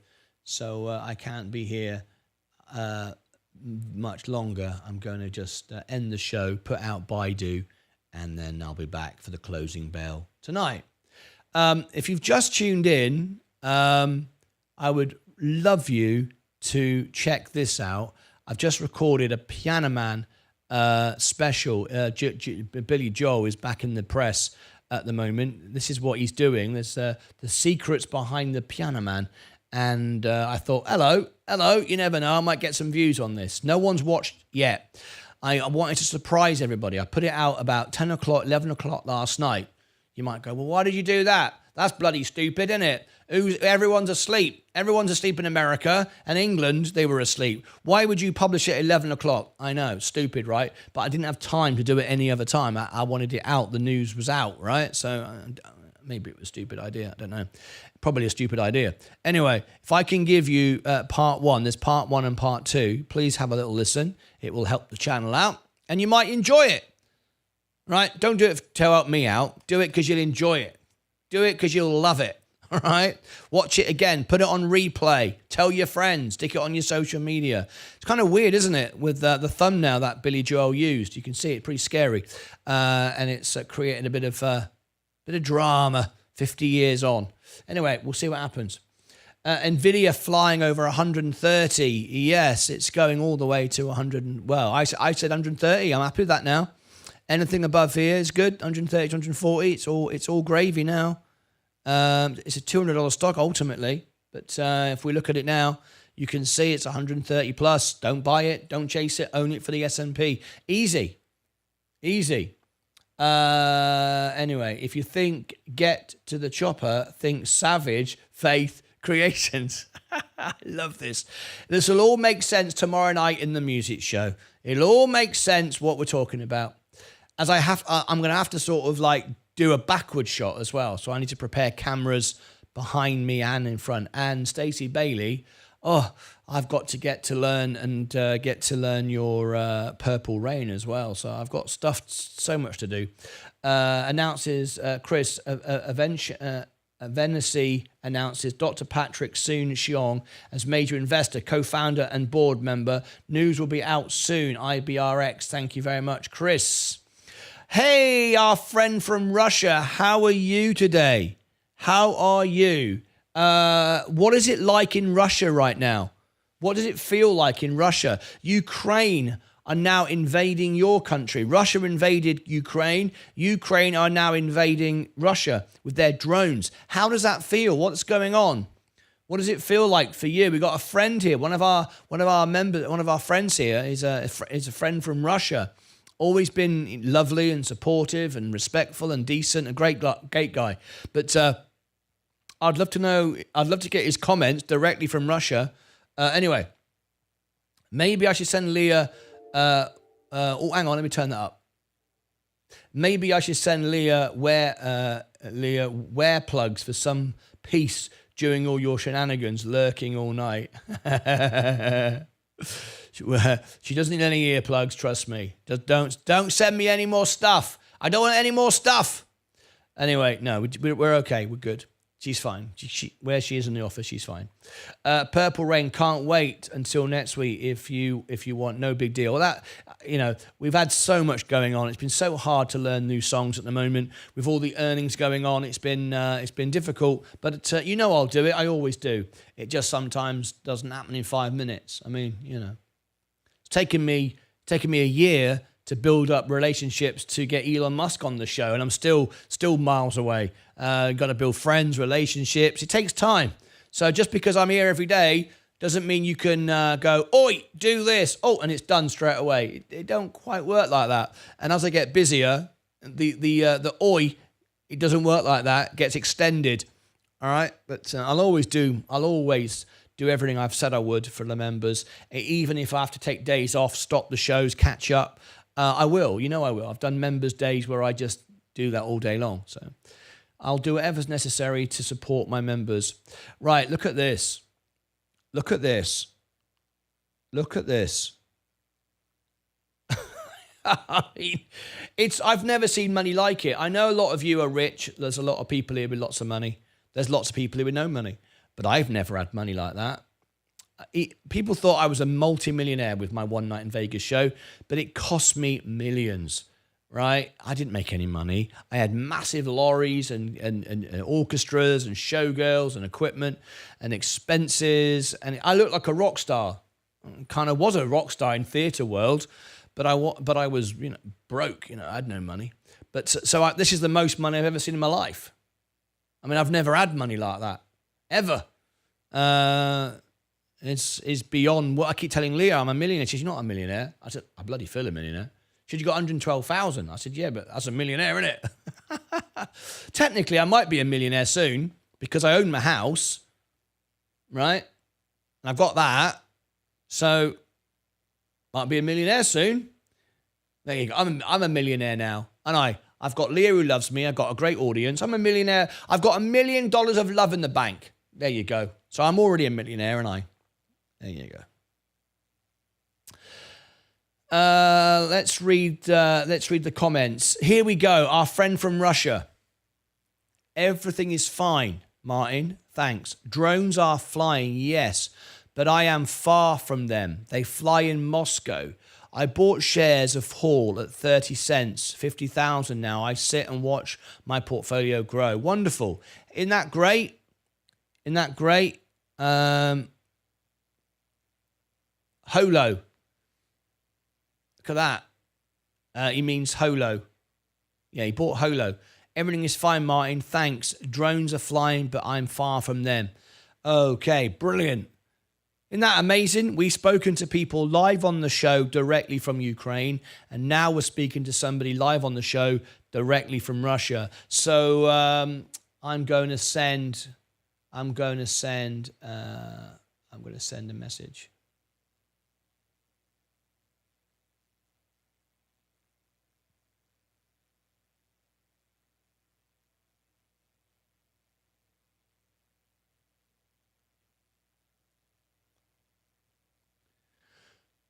Welcome our friend from Russia. It's wonderful to have you here with us today, and so glad you are well. We've got several friends in Russia, as we have friends in Ukraine, and it's wonderful that we can talk to you both live on the show like this, and we wish everybody a peaceful life.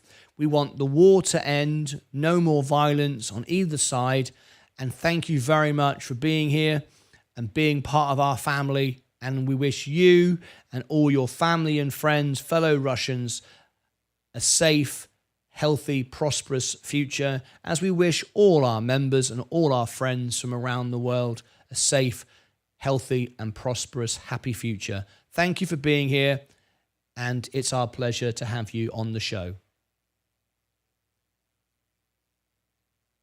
Приветствуем нашего друга из России. Мы рады видеть вас здесь с нами сегодня. Мы так рады, что у вас все хорошо. У нас есть несколько друзей в России, а также у нас есть друзья на Украине. Мы так рады, что можем поговорить с вами обоими в прямом эфире шоу. Мы желаем всем мирной жизни. Мы хотим, чтобы вода закончилась. Больше не было насилия с обеих сторон. Спасибо вам большое за то, что вы здесь и являетесь частью нашей семьи. Мы желаем вам и всем вашим близким и друзьям, соотечественникам, безопасного, здорового, процветающего будущего. Мы желаем всем нашим членам и всем нашим друзьям со всего мира безопасного, здорового, процветающего, счастливого будущего. Спасибо, что вы здесь. Мы рады видеть вас на шоу. Wow, that was a lot longer than I thought. Wow, I said all that. Bloody hell. Okay, I'm going to do this then. I think this is very special.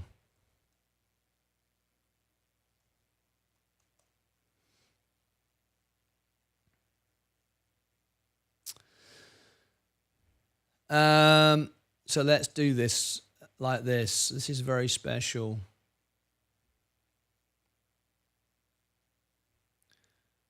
A very special moment here on the show today concerning Russia and Ukraine.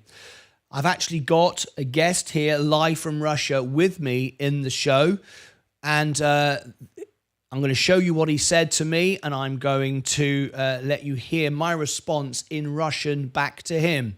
We've actually had members and family and friends join us from Ukraine and Russia live on the show. There was one famous incident where people from Ukraine called into the show, my music show that was, and said, thanks to Elon Musk, we have Starlink, and we're able to connect and listen to your shows live daily. I was doing live shows to provide music and support to everybody on all sides, and they called into the show and said they're enjoying my music from their bomb shelters with their family and friends, their dogs and cats. So we've had Russians and Ukrainian people phone into our show. So last night I put out my opinion, and I believe that the Russia-Ukraine war will end sooner than later. I don't think there'll be World War III, and I think the whole thing is going to end faster than we can possibly imagine. All of a sudden, it will come to an end. I think it's the next thing to happen. So there was the video I put out last night. I'll give you the link to that. But I'm now going to let you hear from a Russian who joined us this morning, and then my response in Russian. So I said, how is everything for you? Obviously, drones are flying over Moscow now. So now Ukraine has invaded Russia, so now it's coming the other way. And our friend said this. He said to me in the chat, here he is, everything is fine, Martin, thanks.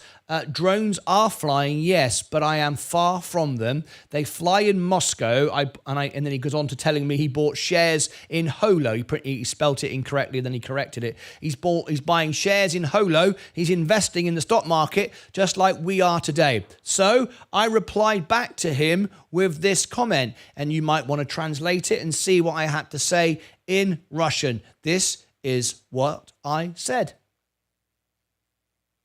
Приветствуем нашего друга из России. Мы рады видеть вас здесь с нами сегодня. Мы так рады, что у вас все хорошо. У нас есть несколько друзей в России, а также у нас есть друзья на Украине.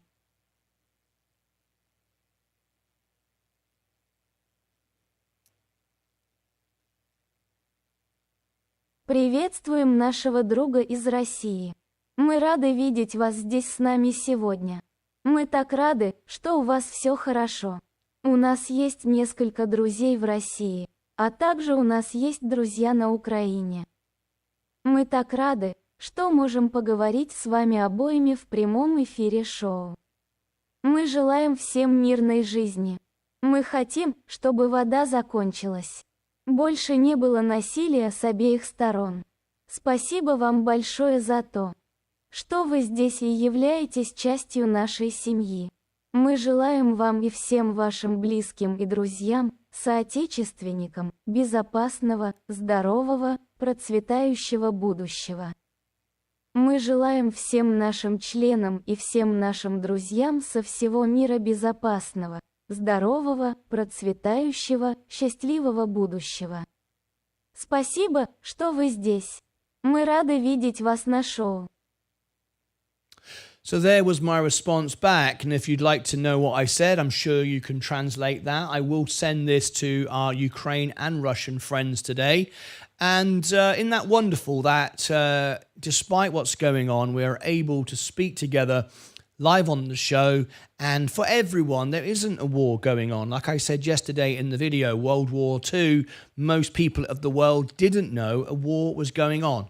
And there are people in Ukraine I speak to daily who are fine, and people in Russia who are fine and just want to get on and live a normal, happy life. Vladimir Putin is one person. He doesn't represent the whole of Russia. So there we go. Go and check that out. If you'd like to click above my head and find the link for my yesterday's video that I put out all about the war, I'll put it in the description below. And I'll also put it here as well. And what I'll do is I'll share with you the playlist I did for Ukraine down there on my music channel. I had people calling into the show, listening to live concerts every day. It just shows you that we're all friends. It's just a few bad actors, a few bad people make it look like we're all fighting with each other, when in fact, we're not. We're sitting here investing on the stock market, having a chat across the internet. Until next time, as always, take care of yourselves and each other. All right. Put that out later. Okay. Thank you for that opportunity. So I'm going to get off now. I'm going to get off. We're going to wrap up today's show. As I say, I have to go. I will see you all back for the closing bell. So what I'm going to do now, and then tomorrow, of course, it gets very serious, even though it's a non-event, really. But it's regarded as a serious event, and it kind of is, but it isn't. You'll see what I mean tomorrow. There'll be volatility, but it'll be just an opportunity. So let me send everybody now to the extra channel. It's automatically going to happen. I'll give you the link as well. Please do go and check out my Piano Man video. I've given you all the link for that. It's on my music channel. Go and have a look at that. But that's it from me. Thank you very much indeed. I'll send you to the extra channel now. I'll be there waiting for you. Have a wonderful afternoon. Good luck with those that are investing in HOLO. And our friends there in Russia as well. I think that's great, investing in HOLO while all this is going on. Absolutely brilliant. All right, that's it from me. Join me in the extra channel right now. I'll be there. And until next time, as always, take care of yourselves and each other.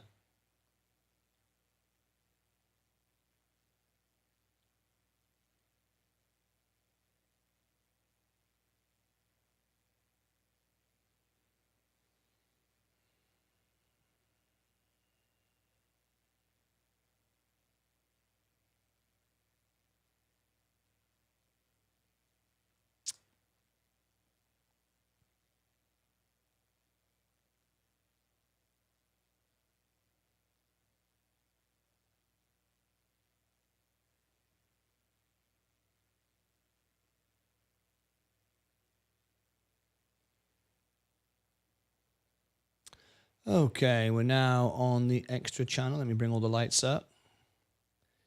And we're all set for this afternoon. Let me bring the screensavers up. Change this over here.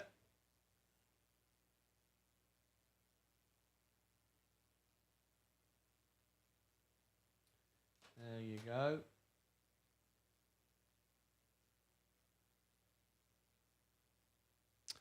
Okay. Thank you very much. I'll be back with you live in the extra channel in just a few minutes. When I've got the videos to publish, I'll pop in and say I've done it, and then you can join me for the premieres if you like. All right. So let me just give all of you the Piano Man Part 1 link as well. So if you'd like to go and watch that, there's Part 1 and Part 2. I'd love if you could watch it. Piano Man Part 1. There you go. All right. Okay. I'll see you back in a bit, and bye-bye for now.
622.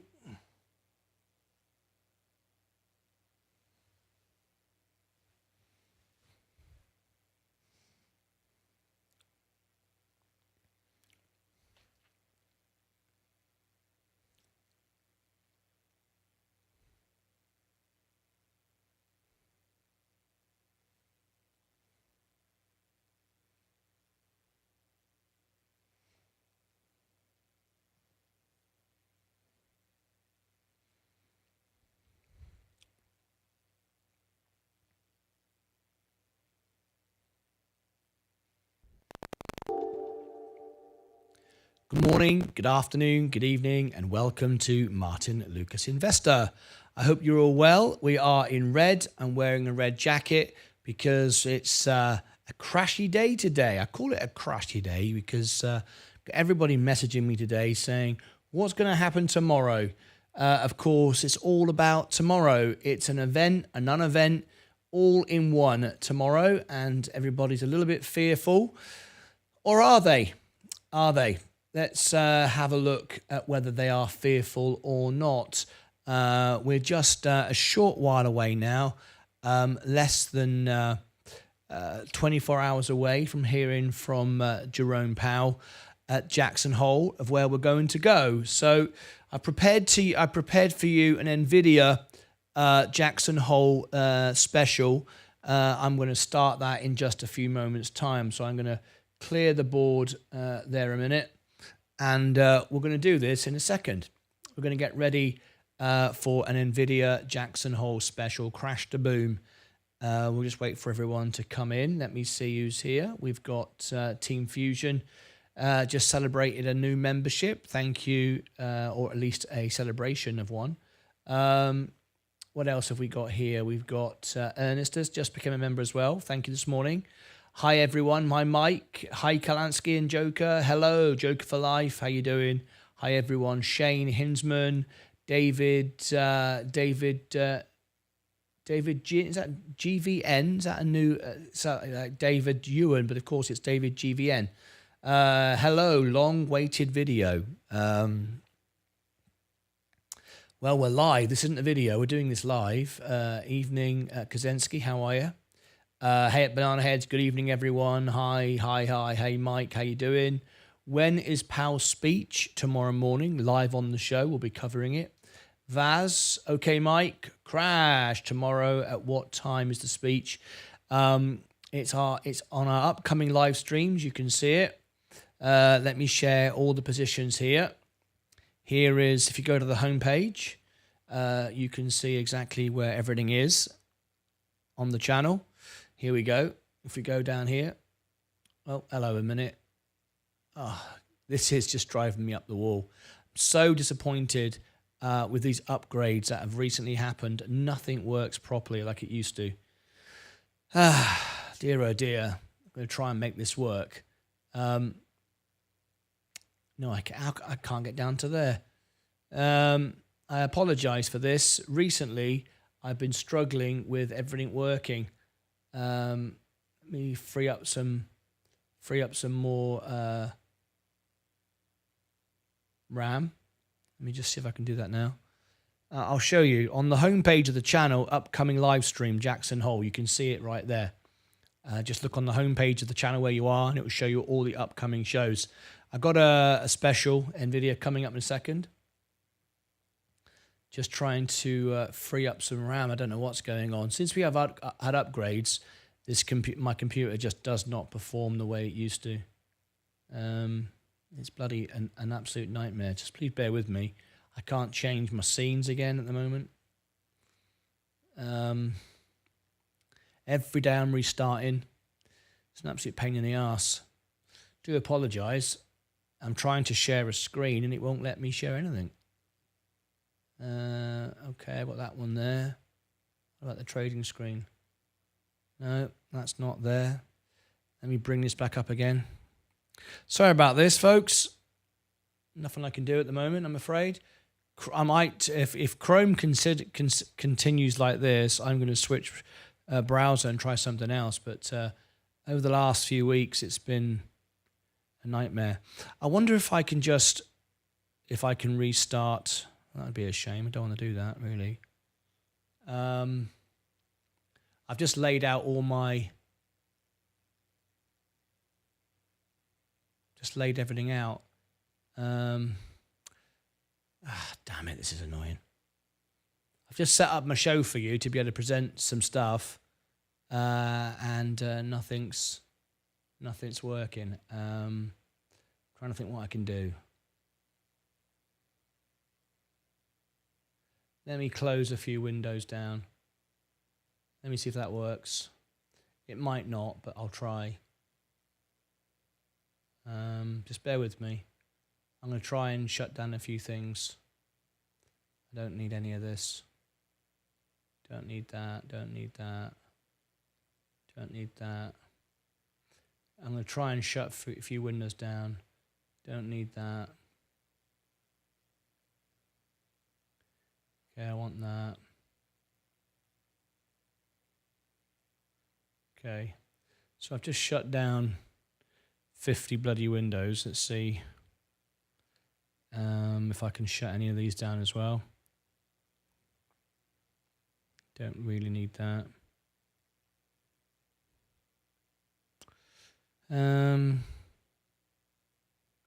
Okay, let's just shut down nearly all of these, and we'll see what happens.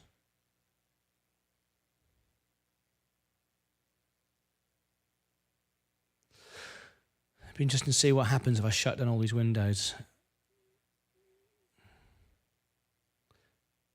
Just the last couple of weeks has been an absolute pain in the arse. I've got the highest spec everything, highest spec computers, backup power, you name it. So it's nothing I've done.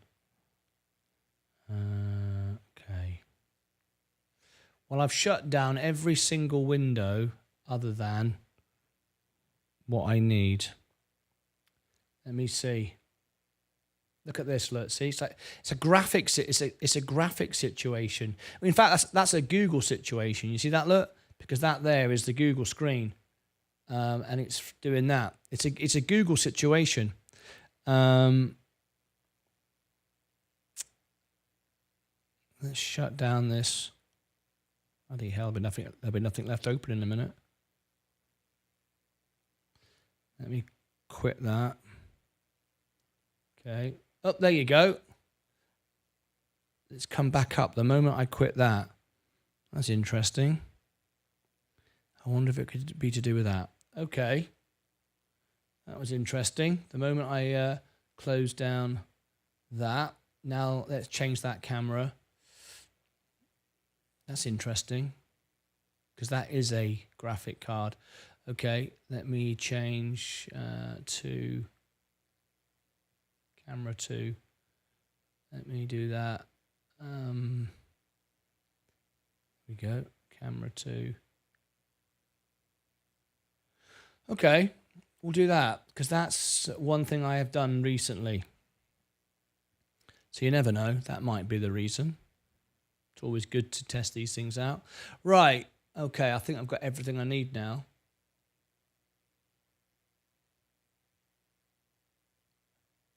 I've basically shut the whole system down now. Nothing left. Don't need that. Right. Okay. I've put together a special video I want to put out today. So hopefully I've got everything I need to do it with now. Okay, I got the peg ratio. Yeah.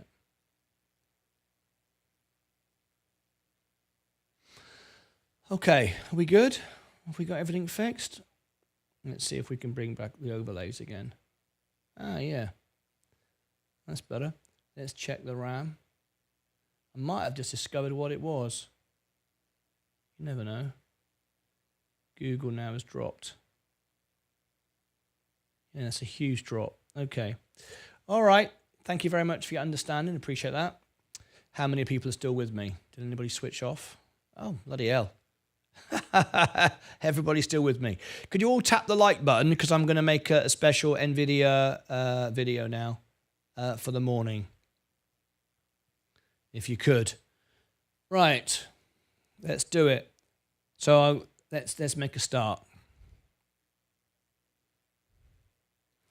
I need this down here. Open one window back up again.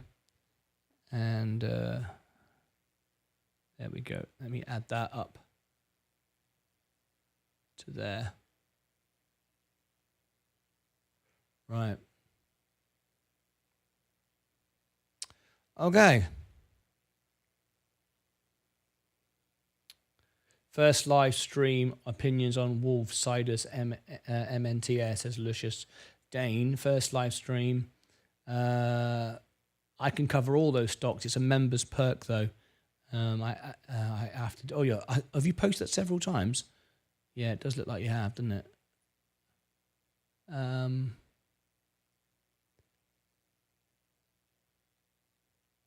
Wow, look at all these new people come in.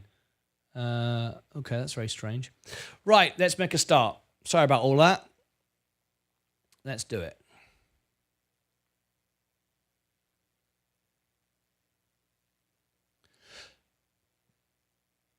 Breaking news here on Martyn Lucas Investor. As we prepare for Jackson Hole in the morning, the markets are selling off.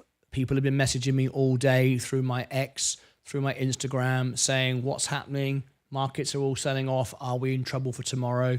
So this is an NVIDIA and Jackson Hole special because we're just a few hours away from a very important non-event. Technically, it's a very important event, but it's also a non-event. So what's going on? Why are the markets going down? Well, in this special video, I'm going to cover quite a bit of information for you.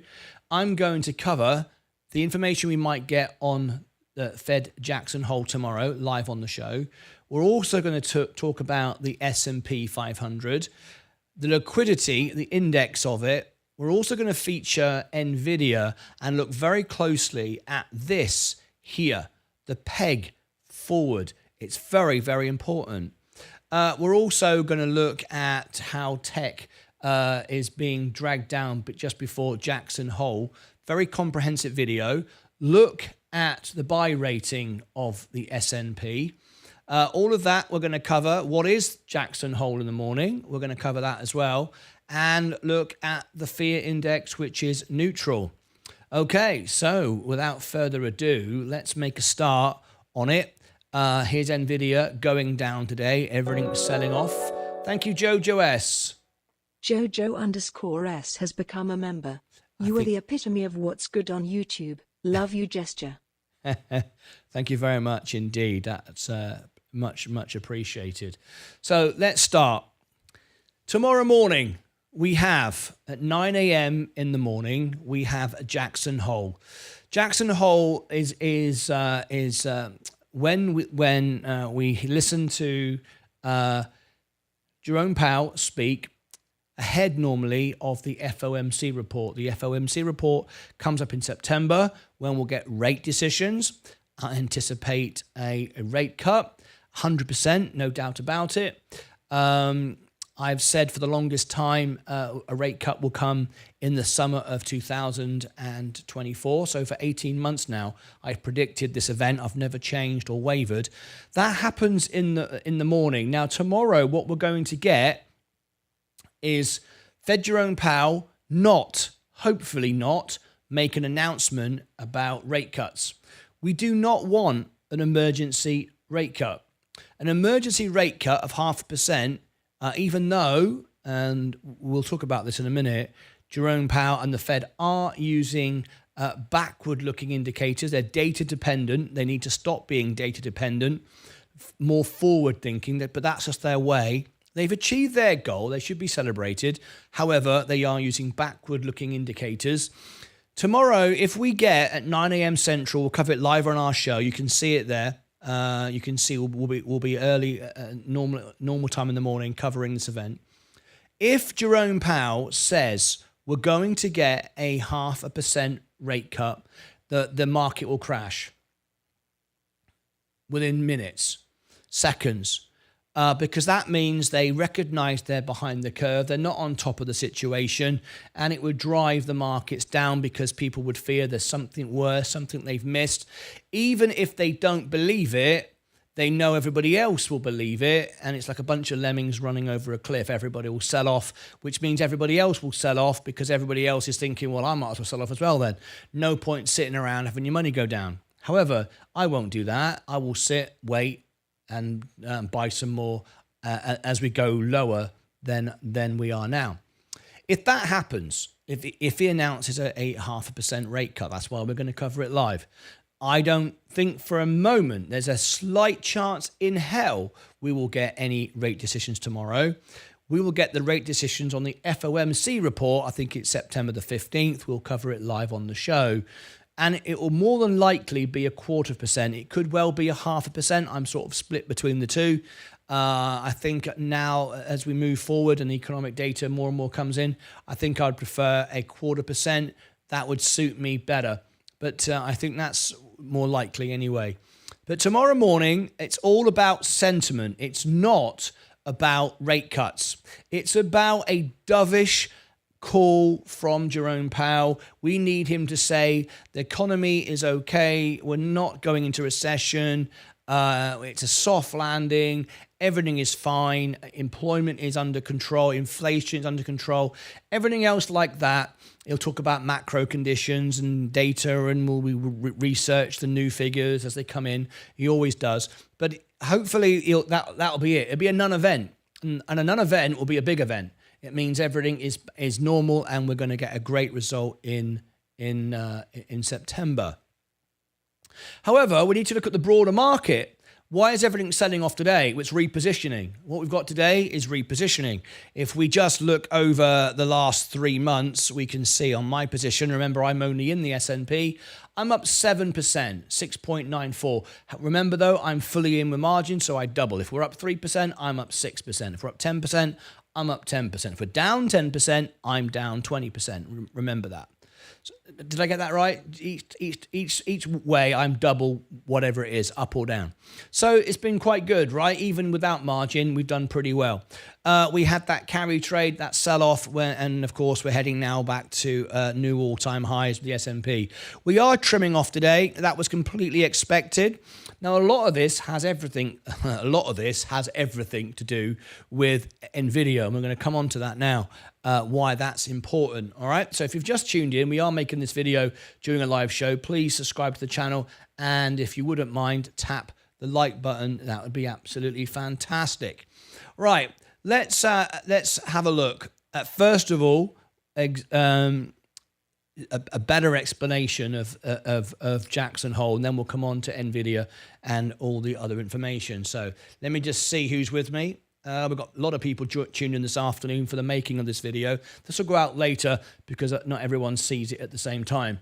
Okay, so let's look at this. This is the economic information for the morning. The Federal Reserve maintained the federal funds rate at a 23 high. Remember that. History, this is a 23 high of 5.25 to 5.5 for the 8th consecutive meeting in July 24. It's important to understand that because the effects that raising rates has is lagging. It takes a long time for it to be felt. And even though rates could come down in September, and they will come down by 0.25%, it'll still be restrictive for another year or two on businesses. So 0.5% isn't going to make a big difference if you're a business with a lot of debt and your customers and so on and so forth. But it's moving in the right direction, all right? In line with expectations. Policymakers noted that there has been some further progress towards the 2% inflation. Now, we are actually below 2% inflation. Again, we're looking backwards rather than forwards. Other parts of the world already realize that. Inflation goal, although it remains somewhat elevated, also recent indicators suggest that economic activity has continued to expand at a solid pace. Job gains have moderated and the unemployment rate has moved up but remains low. Remember, it's not the intention of the Fed to put everybody out of work, but if you cool the economy, employers don't have to pay as much. There are more jobs come available. The economy slows down. It brings the prices down. Inflation comes down. Wages come down because there's more people available to work. That's how it works. But it's not an intention of the Fed to try to get everybody to be unemployed. The central bank judges that the risk of achieving its employment and inflation goals continue to move into better balance. Still, the Fed does not expect it will be appropriate to reduce rates until it has gained greater confidence that inflation is moving sustainably towards 2%. Again, I repeat, we are below 2%. During the regular press conference, Chair Powell said in September, a September cut would be on the table if inflation moves down in line with expectations, and that he could imagine scenarios in which the Fed could cut rates several times this year or not at all. So what does that tell you? Well, at the end of the day, the Fed are not in the business of telling you what they're going to do. They don't want the economy to spiral in one way or another. If he tells you exactly what he's going to do, people can overbuy, oversell, send the economy in either direction at an alarming pace, and we don't want that. We want stability from the Fed. So that's what that's all about. Now then, if we look at the greed index, and this is very, very important. A few days ago, after we had the carry trade, which is still slowly unwinding, but if it unwinds steadily, which we believe it is, it'll be under control, won't pose a further issue. We've already had the drop. We're not going to get it again. I don't see that happening. We've gone from extreme fear back into neutral. Nice place to be. People often talk about sell in extreme greed, buy in extreme fear. I think that's a load of rubbish. I think that's a load of nonsense. It's a good indication of the market and greed and sentiment. However, I buy whenever the market is sold off, whether it says extreme fear or extreme greed. It's a good indicator. However, I don't place my investment strategy around what this thing here says at all. But right now we are neutral, and that's nice. Even though we've sold off today, we are neutral. This is not a big deal. This is a minor correction, preparing for tomorrow. Basically, people are taking money off the table to drive it down to buy it back tomorrow. Most people are optimistic. The people that I'm talking to when I'm on the phone to CEOs, fund managers, people that I talk to on X all day long when I'm off air, messaging, stuff like that, are all very confident. CEOs are instructing buybacks. This is just an opportunity to sell, to drive it down, to buy it back. Some would call it market manipulation. I don't like to use that word. YouTubers will say it's market manipulation, as if someone's screwing you over.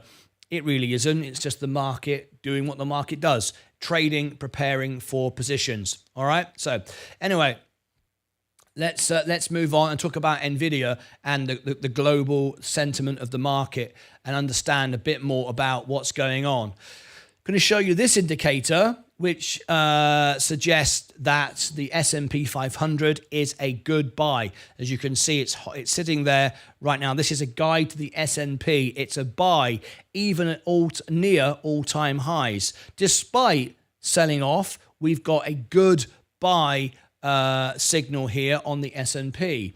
Many that are trying to sell videos on YouTube will tell you we're about to crash because selling good news doesn't sell videos, unfortunately. But that's why I make them live, because I'm not a YouTuber. I do things very, very differently. This is good. Let me now talk about this. We're coming on to NVIDIA and why that's so important. Wall Street dragged by tech shares, Jackson Hole in focus. This was just out a few moments ago.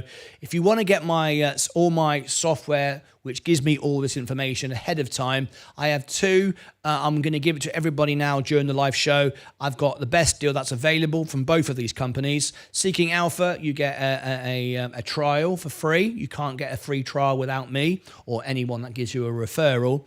Also, you've got a discount there of $25. That's in the chat. I'll put it below in the video when this video goes out. Also, there's Alpha Spread there, which you'll see all the visuals as well.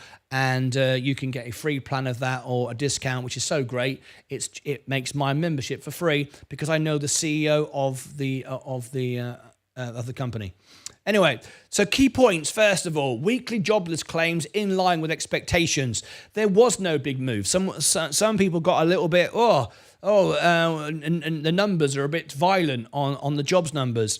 It's all in line with expectations, but it doesn't sell stories on CNBC and Bloomberg to say it's in line with expectations. Now go out and have a walk around the park. We've got to make it dramatic. The fact of the matter is, it's in line with expectations. Inflation's under control. We're fine. Zoom gains on lifting revenue forecast. Of course, we've seen Zoom. We also looked at Peloton today, reversing its fortunes potentially. Anyway, index is down 0.59. S&P is down. Nasdaq down. Remember, Nasdaq is weighted towards tech. We're going to come on to that in a moment. US stocks lost ground on Thursday, pulled lower by technology shares as luminaires from global central banks convened at the Jackson Hole Economic Symposium. This is tomorrow morning. They're arriving. All the excitement is building.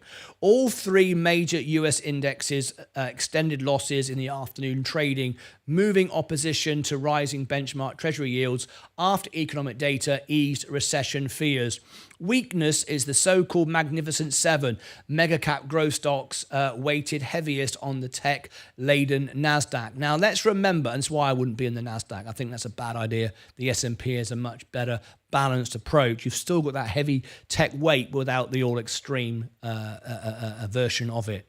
Now, if you remember, when we had the carry trade situation, we had everybody dumping in mass the quality stocks to buy the rubbish, the Russell. The Russell popped up, and then it all converted back. That's what traders do. And someone commented today to me, and it was really nice. I've had lots of comments recently, and this is probably my most appreciative comments I'm getting lots of this. People are saying to me, I enjoy your show, blah, blah, blah, but I'm now buying the S&P rather than trading and buy low caps, risky stocks. And I think that was my legacy. If I end up in 50 years and I'm not here anymore and thousands of people have started to buy the S&P, I will know 20, 30, 40, 50 years from now, those people that have done that are going to be well off. They will absolutely be well off. And I will feel that this show actually served a purpose like it was intended. More and more people buying the S&P. Remember, that suits most people, even though you like to think you're a trader and you're the best scalper in the world. For most people, the S&P is the way to go. And if I encourage people to buy the S&P rather than low cap stocks, that actually is a wonderful thing. I'd be very happy to think about. I don't think many YouTubers really talk about buying the S&P, really. It's trading and making quick money, which only makes them quick money. Anyway, so that was nice, but a lot of people rotated out of the quality, bought the rubbish, and now back in again. And of course, if you did that, the reality is you probably didn't make any money, because as you rotated back, you've got 20% tax to pay at the end of the year, whether you care about it or not. It will happen because the brokerage will report it to your tax authorities. And now you're buying back a stock that's rising again. Well, if you just stayed where you were and owned the quality, you would never have that issue. So anyway, there really isn't a lot of news either on the macro or company side, said Tom Martyn, Senior Portfolio Manager of Globalt Investment in Atlanta. Jobless claims were in line. Existing home sales were in line. It could just be a bit of trading going on. That's exactly what is going on. People doing what they do. Hey, look at that, look. And I didn't read this beforehand. I never prepare this at all. I get the information that I want, and which I know is going to be good, and I just read it live. I haven't got time to prepare, make production videos. I just do it live. But it's great that fund managers and people like that are basically what I just said. So that's they must watch my show. I'm only joking. Central bank officials from around the world have gathered in Jackson Hole for the annual economic symposium. Investors will be laser focused on Fed Jerome Powell's address on Friday for clues on the timing and extent of the Fed's policy easing cycle. Just want to be absolutely clear, it doesn't really matter what he says tomorrow. Volatility will go up and down and in and out and God knows what else. But at the end of the day, we know what he's going to say. We know it's going to be fine and it's going to be business as usual. And if you just sit back and relax, you're going to be fine. Anyway, let me move on from that and talk about, as we come on to NVIDIA and why this is important. Let me just have a quick look. We're making this as a video. 150 people watching. Wow, that's wonderful. Thank you ever so much indeed for your support this afternoon. This will be available as its own video later on. Let's have a look at this and then we'll talk about NVIDIA, where NVIDIA is going to be in a few days' time. In fact, 6 days' time, live on the show, we'll be talking and covering the earnings. A window on the S&P index, liquidity. Again, this is just out. Very, very important. I'm just going to read a little bit about this so you can understand where the economy is and then how tech and NVIDIA affects it. Long-term passive investors benefit from an assurance in the value of their investment throughout their investment horizon. Among the tradable indices produced by the S&P Dow Jones Indices, S&P ASX Indices Series has the third largest trading volume after the S&P 500 and the Dow Jones Industrial Average. Both issuers and users of index-based products may want to consider underlying index liquidity when designing or choosing a product. Someone asked me a couple of days ago, which is best, VU or SPY? So if you're watching right now, I'm going to answer that for you. VU and SPY are exactly the same. There's a higher liquidity thank you very much for your subscription. There's more movement in the SPY. It's regarded as the professional version, if you like, of VU. However, the same stocks are in the index. The allocation, which is what's key, is exactly the same. If you go through all 500 companies, which I have, there are 0.00001 difference on the odd stock. It's insignificant. Unless you've got billions of dollars, you'll know no difference. And the VU was designed for retail investors that trade a little bit or hold or whatever. But SPY is designed for more frequent trading. And when I mean frequent trading, I mean millions of shares a day. Doesn't benefit you if you've got $100 or 100,000 or even 1 million. You won't know the difference. But VU has a slightly better cost basis. Its management fee is slightly less because it's cheaper to manage for them. Less work goes into it from the way it operates. So VU is what I use. It's the preferred one for retail investors, but again, makes no difference. If you want to feel like one of the big boys, get SPY. You will see no difference at the end of the day. And if someone says, oh yeah, but they're different price, because the reason for that is their inception date. They were set up at different times, so obviously one's growing ahead of the other one, but they follow each other identical. You could sit them on top of each other and you couldn't see the difference with a magnifying glass. Anyway, let's just read a bit of this and then we're going to come on to the NVIDIA part of this story. Over the years, the accumulation of assets and trading volumes across index-linked products such as futures, options, and exchange-traded funds, ETFs, has led to a trading ecosystem associated with major product indices, index arbitrage, and market makers trade different products tracking the same index, keeping their prices sufficiently close to the underlying index. Other market participants use these products interchangeably to obtain or adjust their exposure. All these trading activities support pricing and liquidity, fostering market efficiency and transparency. A robust trading ecosystem benefits frequent traders by allowing them to trade related index-linked products with relatively low cost. That's what we're just talking about, including bid-ask spread and market impact. And in relatively large size, long-term passive investors also benefit from an assurance in the value of their investment throughout their investment horizons. Investors enter the trade at a price close to fair value, monitor the value for their holding in real time, and may have reasonable confidence to exit at a near fair value. I'll just read this one little bit more, and then I'm going to go on to NVIDIA. Among the tradable indices produced by S&P Dow indices, the S&P index series has the third largest trading volume after the S&P 500 and the Dow Jones Industrial Average. Its aggregated trading economic value in 2023 exceeded USD 1.9 trillion. I'm going to leave that there for a minute because that brings me on to a good point. Somebody yesterday, it was quite hilarious. I was going to make a video on it. I just didn't get time.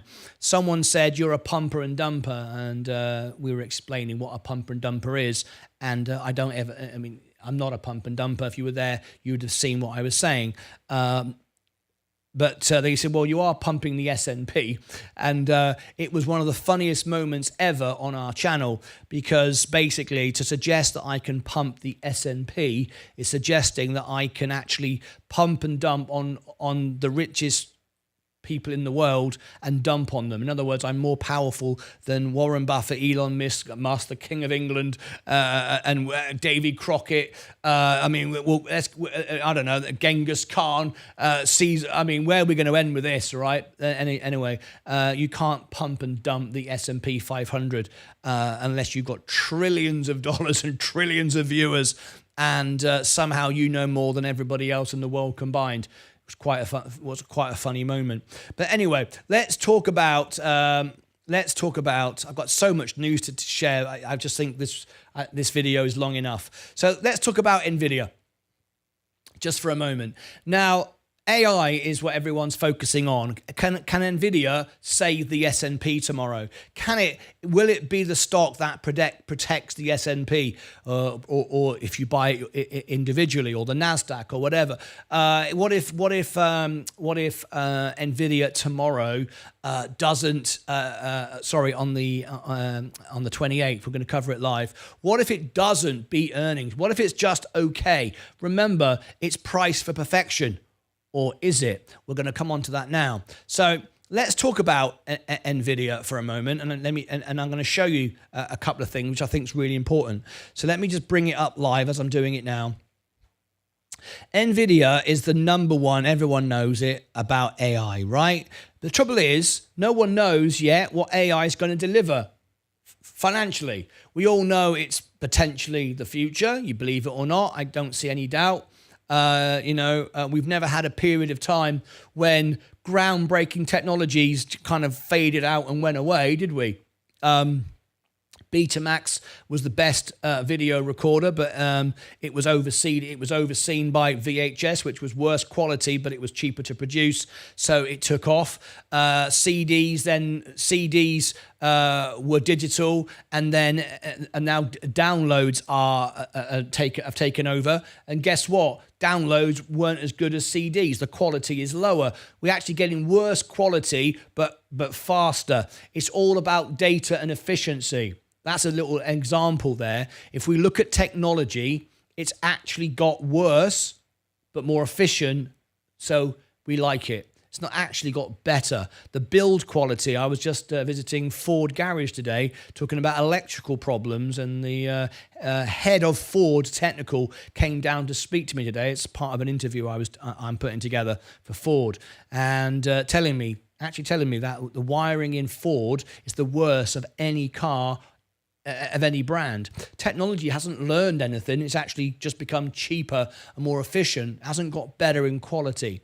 So the AI is all about efficiency and data. Actually telling me that the wiring in Ford is the worst of any car, of any brand. Where's my audio coming from? Technology hasn't learned anything. It's actually just become cheaper and more efficient. It hasn't got better in quality. So what on earth? Where did that come from? Did you all hear that? That was bizarre. Let me just check my phone. Am I somehow getting... Well, that was strange. I've no idea what that was all about. Anyway, I'll edit it there. Let me just write down there, edit, whoopsie daisy, edit at, what's the time? The time is 38 minutes. Okay. Whatever that was all about. It was very strange. Anyway, so let's talk about the value of NVIDIA and the value of AI. Most people I've asked here on the show and the people I talk to online pretty much unanimously agree that most people, the end user, the customer, me and you, don't want to pay for ChatGPT. We don't want to pay for the data upgrade for on the new iPhone. We couldn't care less. I tried AI when it came out. Don't use any of it. I create all my own videos manually. I design my own images. I write my own text. I write my own emails. I write my own tweets. I don't want it. I don't want it in my life. Of course, it's built in to my computer, I guess, you know, how the system works. But that's the point, how the system works, not me as an end user. So customers aren't going to be lining up just to buy AI products or AI services. I don't think that's where the money is. So let's not look at that. Let's look at where's the money going to come from, because so far no one knows. Everyone's spending, so where's the return going to come from? Well, they're all spending enterprise money. What enterprise money means is Google, Amazon, Microsoft, Apple are all spending money with NVIDIA, those chips. Now, we know that because we've covered all the earnings leading up to NVIDIA is the final one on the 28th of August. We're going to cover it live. It's going to be our biggest event ever on the show. So we know that NVIDIA are doing and are going to beat earnings. That's no surprise because we've covered all the earnings. We know it. I made a prediction that NVIDIA would be $130 straight off the bat, straight away. But on earnings, 140 to 150. It's ultimately going to go to 200. Well, we've touched 130 today, I think it was. We've sold off because that's what happens, and we've explained why it happens and so on and so forth. We know that NVIDIA is going to $200. We know its earnings is going to go up. It's going to be a good beat. We know how much money it's going to make from the Blackwell chips. We know about the supply shortages, and we're not concerned about it. We know where the money is going to come from for the future of AI, even though no one's saying it out loud. We know. So is NVIDIA going to beat on earnings? Yes. Is it going to $200? Yes. Is the market going to rally? Yes. Is there going to be a 3x on the S&P 500? Yes. Is our interest rates coming down stable, steady? Yes. Is it going to be a recession? No. Is there going to be a 60% crash? No. Is there going to be World War III? No. All of these things I've covered an infinite amount of times. Now then, one question everyone's asking. Yeah, but that's all very well and good. We all believe in NVIDIA. A lot of us here are buying NVIDIA shares and we like NVIDIA. I only own it for the S&P because one, I don't want to be seen to be pumping and dumping. But secondly, I feel it's better value to buy it through the S&P. However, is it too expensive? Should I be buying it now? This is the key question, right? Should I be buying NVIDIA now? Well, I'm going to answer that in two ways. There's two ways to look at this. There's a trader and there's an investor. As an investor, I want to own what I can own for 10 years. I want to sleep at night and have no fear and no worries whatsoever and simply achieve my goal. My goal is to get to $1 million live on the show without ever shorting a stock, without trading, without selling anything, without doing options. And that's going to happen within 6 years. I am well on target for that. Everything is going fantastically. Thank you very much. So I don't need to change my strategy and buy the stock individually. I want to own it because 6.7% of it is the S&P.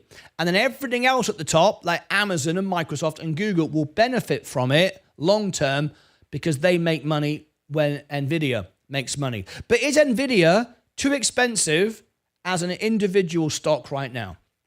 Well, I'm going to answer that. if you look at Seeking Alpha analysts, now remember, some of this stuff I'm going to say is going to surprise those that affiliate with me at Seeking Alpha. I am an analyst and I am an affiliate for Seeking Alpha. When you get one of my, use one of my referrals, I'm going to earn a commission. I've not earned a single penny yet, by the way, and I've no idea how much I'm going to get. I can even show you that, and this is important because it'll explain why I'm going to say what I'm going to say. So if I go on to, I'll do it live. Look, money, Seeking Alpha. Look at this. Probably shouldn't show you this, but I'm going to show you anyway. Come on, load up. I had this open a minute ago. Well, that's bloody annoying. That was open a minute ago. Oh, come on. Oh, there we go. Okay. All right. You know, the last few days, I've been referring you all to Seeking Alpha. And I'm sure some of you are going, I wonder how much money he gets. I wonder if he's incentivized to say certain things. And you know, look at this. And this is why I'll tell you about the price of NVIDIA. 413 clicks. It's got a lot, isn't it? 413 clicks. 413 of you have clicked one of my referrals. How much money have I earned? 0. I've earned nothing. So what I'm saying now, I mean, I may earn something. I've no idea. But right now, I've earned 0. Nothing at all. Now, the reason why I say that is because I'm going to tell you now something that might get me in trouble on Seeking Alpha. And I don't care because it's important that I tell you the truth. Seeking Alpha, as in a lot of analysts, like on Bloomberg, I know I speak to Bloomberg, I speak to CNBC, I speak to hedge funds, I speak to CEOs. You can be an analyst basically just because you've got an online presence. I am an analyst. I'm not a financial advisor. I'm not trained in any of this stuff. I have experience in it and I'm doing pretty well doing it. However, I am a Seeking Alpha analyst. So when we see these ratings here of holds and strong buys and holds and all the rest of it, you can't rely on this. This is a guide. It's a bit like a YouTube popularity contest. Everyone's saying buy, let's buy it. What you can go on, and what I go on, is not this. It's the balance sheet. Because anyone can say it's a hold, anyone can say it's a buy and come up with some fancy words and do what I'm doing now, make a fancy video. However, put a red jacket on and some flashy lights, and I'm an analyst, right? It doesn't mean you are, right? Okay, so what I'm looking at is this. The only thing that matters to me. The only thing that matters to me. Can anyone guess what it is? Before I tell you what it on that list there, what is it? Does anyone know what the most important thing is that I look for? It's on that list, but it's also here. So I'm going to bring this up as well. NVDA. And this is why I use this software, and this is provided to me by the CEO. So I've got a really good deal here for you. This is what I look at. Has anyone guessed what number on there I'm looking at? The only number I care about. On my alpha spread, I look at NVIDIA's revenue.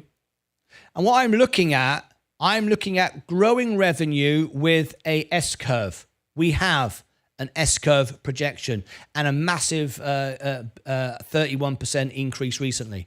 Operating income up 42% with an S-curve. That's what I want to see for an individual stock or one that will affect the S&P dramatically.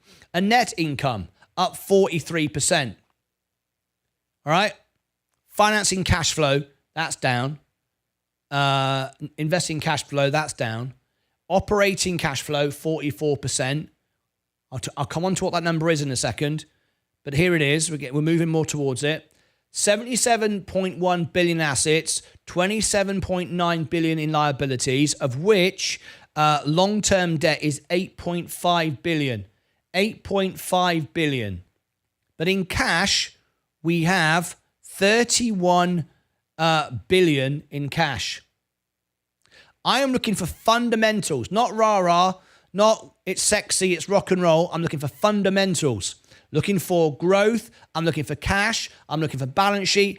and I'm looking for proprietary uniqueness. In other words, no one could come along and be you. No one could come along and be me. No one could be Martyn Lucas on YouTube. It's impossible. Nobody will work as hard as me. No one can be me. No one could be NVIDIA. No competition at all at the moment. That might change, but not for the next 10 years. Gross margins, beat everyone. Net margins, FCF, all of this. This is what I look for. Fundamentals. Fundamentals. But most importantly, we're coming on now to what it's all about. Profitability of NVIDIA has the highest score of any business in the world. 97% profitability score. And a balance sheet of 82. Now, a balance sheet on its own is no good. A lot of people buy a great balance sheet. Rubbish. If I give you $10 and you put $10 in the bank and you have no debt, no liabilities, no expenses, do you have a good balance sheet? Yep, 100. Because you can never go bankrupt. And I know, because I went bankrupt once. Unlike Donald Trump's gone bankrupt 6 times, at least that I know of, I went bankrupt once. And you learn from it and you never do it again. You learn about the value of money. 82% solvency score is fantastic, but not on its own. It needs that. Profitability. In other words, we come right back to where we started. Efficiency. NVIDIA is about efficiency. It's not about the latest gadgets, the latest tech, who's got the first computer, who's got the quantum computer. It's about efficiency and selling efficiency to your customers. What does Amazon want? What does Microsoft want? What does Apple want more than anything else? Efficiency. Why? Because efficiency gives them their edge and can crush the competition. In other words, margin, moat. When you talk about a moat, what is the moat of the company? What distance does it have between them and everybody else? Think of it like a castle. They have the moat. They can reduce prices.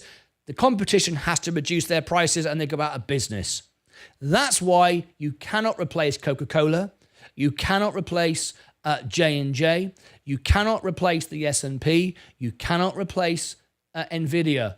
They have the margin. They have the efficiency. They have the uniqueness. And now, finally, on that number, did anybody guess the number I was looking at? I don't know if anybody did, to be honest. I'm giving so much information here. I've not had a chance to go down. The comments today. I normally do. This is the number. If NVIDIA, if you're looking at it and thinking, bloody hell, it's had thousands of % of rise. If we look at NVIDIA and we say to ourselves, the PE ratio, the price to earnings, if we look at it, 75 times earnings. Bloody hell, I'm not buying that. That's expensive. 70 times the price you're paying to the earnings ratio. That's what that means. However, that is backward looking.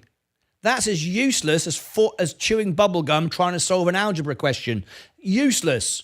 Who cares what it's worth today if it's growing exponentially? It's useless. Absolutely useless. Did you know the forward-going figure of the S&P is 28 times? In fact, 27. Nothing at all. So 75% is the backward-looking price to earnings ratio. What about the forward-looking, the PEG ratio, the forward-looking growth? That is where the value comes in. But they can't put that down here because that would be somehow misleading. That could be somehow manipulative. SEC regulations don't allow that. You have to show the price today, the earnings ratio. You can't sell a stock. You can't advertise it. You can't make it look sexy and good. Obviously, people on Robinhood wouldn't get that. They'd be going, well, this is good. I'm going to buy this. We need to be more transparent about things, right? So we just put the price it is today. I don't look at that. I do, but I don't care what that says. I care about the balance sheet and I care about this. You've waited long enough. the PEG forward ratio. The PEG ratio is the price earnings to growth ratio. Nvidia is a growth stock. It's the Betamax coming out and replace, and then it's the VHS recorder replacing the Betamax. It's the forward industry. It's where it's going. It's the efficiency. Betamax was the better video player, but the efficient one, the one we could produce cheaper, the one we could make more profit on, the one that everyone could buy was VHS. CD was great, but it was expensive when it first came out. Digital was the better option. It wasn't as good quality, but it was much more efficient. It was much more movable. It was transferable. It was, in every which way, a better way for the consumer. So, Nvidia is about efficiency. It's about providing businesses with a more efficient future, a more efficient way of doing business. So we look at the PEG ratio. It's a valuation metric for determining the relative trade-off between the price of a stock, the earnings generated per share, and the company's expected growth. But we know the growth because we've covered the earnings of the companies who are buying the products from this company. It's calculated by forward non-GAAP PE ratio divided by EPS long-term growth consensus, estimate 3 to 5 years. Now, what have I always said? I don't buy anything that I cannot own for 10 years. So, in summary, to wrap up this special, it's an NVIDIA special, a Crash special, a Jackson Hole special, recorded live with my biggest audience I've ever had recording a video. I've never had 186 people watch me live make a video. I've had more, but not making a full video like this. And this will be a 10,000 view video by the 28th of August. It's important, right? Nvidia is going to $200. The S&P is going to triple. I've come to these conclusions based on being in money and investment since I was 16 years of age. I've only been doing this for 3 years, this show, but I left home at 16. I had my own business. I went around the world. I started investing with Barclays Bank when I was 18.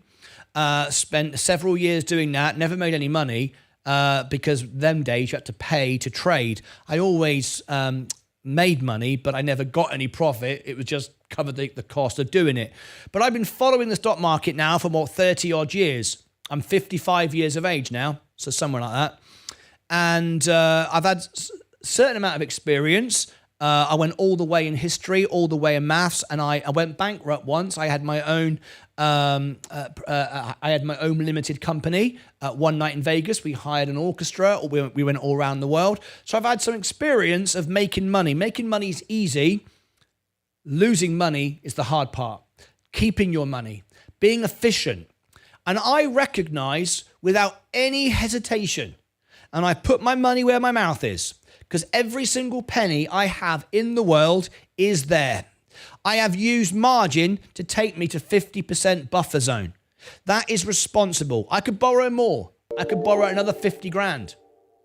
I think more than that, actually. I don't want to because I only want to achieve $1 million. And 50% margin is the right thing to do. It's the balanced approach. As I earn more money, I can borrow more money, and I will. In fact, I won't need to now because I've got $1 million. Once I get to that $1 million, I'll reassess it, and then maybe I will then, just for the fun of it. But I'm all in, 100%. I'm now worth a grand total of 110,159. But if you look at my actual holdings, including margin and my Roth IRA, I'm about $200,000 now, coming up to $250,000. And remember, I've never shorted a stock. I've never done options. I just simply buy the S&P, invest what I earn. And remember, the first year and a half here, out of 3 years, I earned $0. And then for the next 6 months of the first year and a half, the second year and a half, I earned about $1 a day. So it's not all YouTube income. You all know this month I put $1,000. That's it. this month in my as my wages from YouTube into this. This has been done by buying macro dips and staying the course, never selling, just being an investor. So there's my very extended long video. It's a record for me. I've never had 200 people watch me make a video. I feel quite honored, actually. I want to thank the hundreds of people who have commented to my videos over the last week or so, saying, love your show, appreciate the honesty, the realism of it. And because of you, and I don't want you to do anything because of me, but because of you, I'm now just buying and holding the S&P. I think that's great. There's loads of channels that people will buy Binky Bonk and Bitcoin because of it, because they get hyped up in the excitement and the drama and the nonsense. But to have people become old and wise and go, I'm just going to buy the S&P, makes me very, very, very proud and very happy. And I feel that my life has some value. And I thank you from the bottom of my heart. That means so much. Hundreds of people have said, I've sold my Bitcoin. Some guy today said, I've sold my crypto and I've bought the S&P. I'm never going to sell it.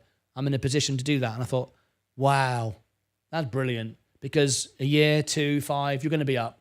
And you can sleep at night and you can provide for your family. That's wonderful. What a great thing that is. So anyway, there's my thoughts on Jackson Hole. There's my thoughts on the economy.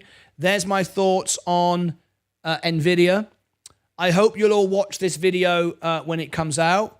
I've got also a special announcement to make as well, which I'll mention in a moment when I complete this video.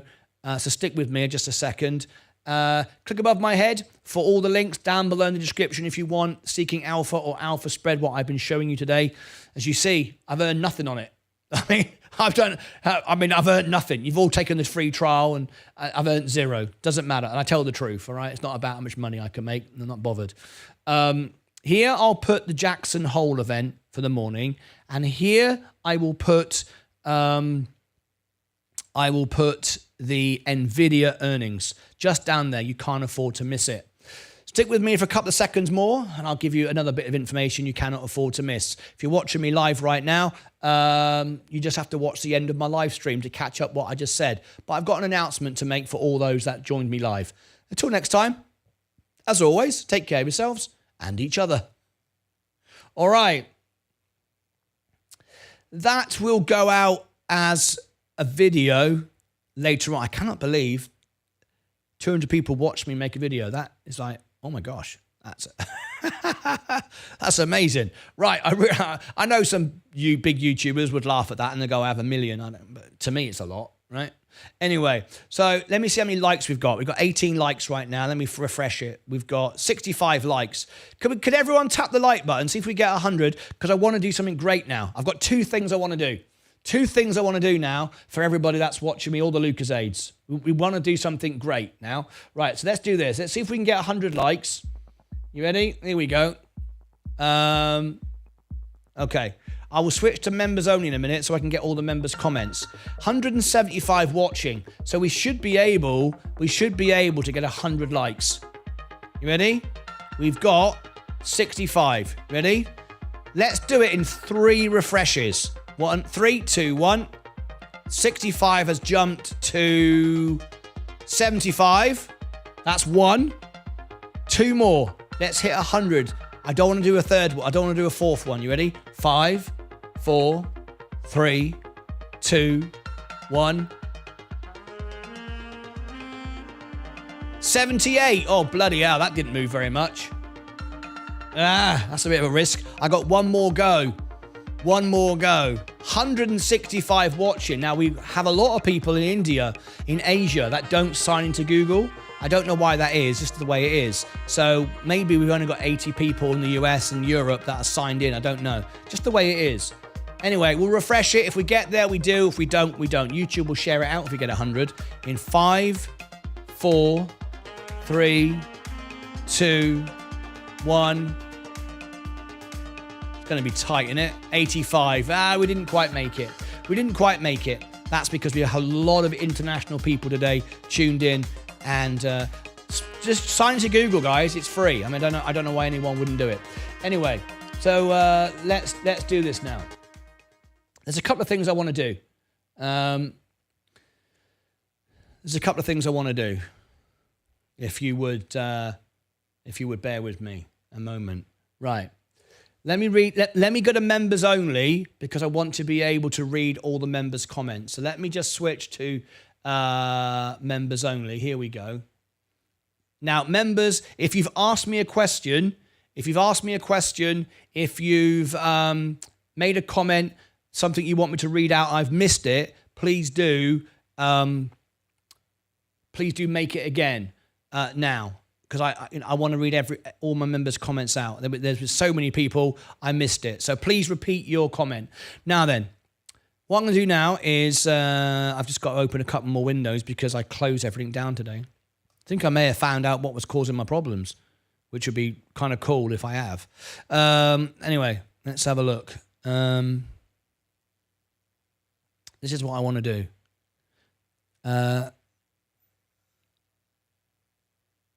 Where is it? Okay, here we go. Now, as you may or may not know, I'm the world piano man voted by Elton John. I've toured over the world as a piano man, and I'm trying to raise millions of dollars for charity, millions of dollars, and I can do it, and I need your help to do it. I don't need you to do anything, buy anything, download anything, donate anything. I'll do all the work. I'll raise all the money. I don't need you to do anything. But if I get to 10,000 subscribers on my music channel, YouTube turn on, like they have on this channel, YouTube Giving. It's when I can link an event or a live stream or a video to a registered charity. It's done all through YouTube.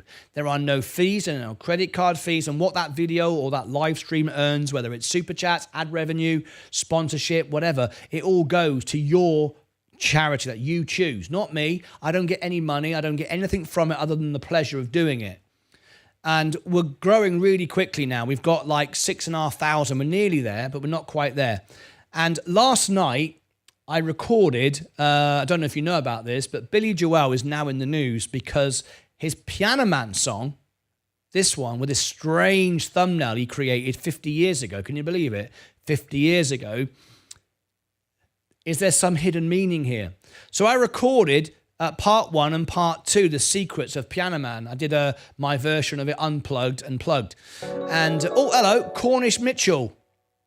Cornish Mitchell has become a member. Wonderful. I'm from Cornwall. I wonder if you're Cornish. That's fantastic. Lovely to have you here. Thanks for becoming a member. Stand by and I'll give you all your benefits in a moment. But if you could, you don't have to watch my music. You don't have to listen to it. You don't have to do anything if you don't want to. But what I would like you to do, if you want to listen to this would be great, all right? But if you want to, what I want you to do is this. I'm going to bring it up now and I'm going to see if it works.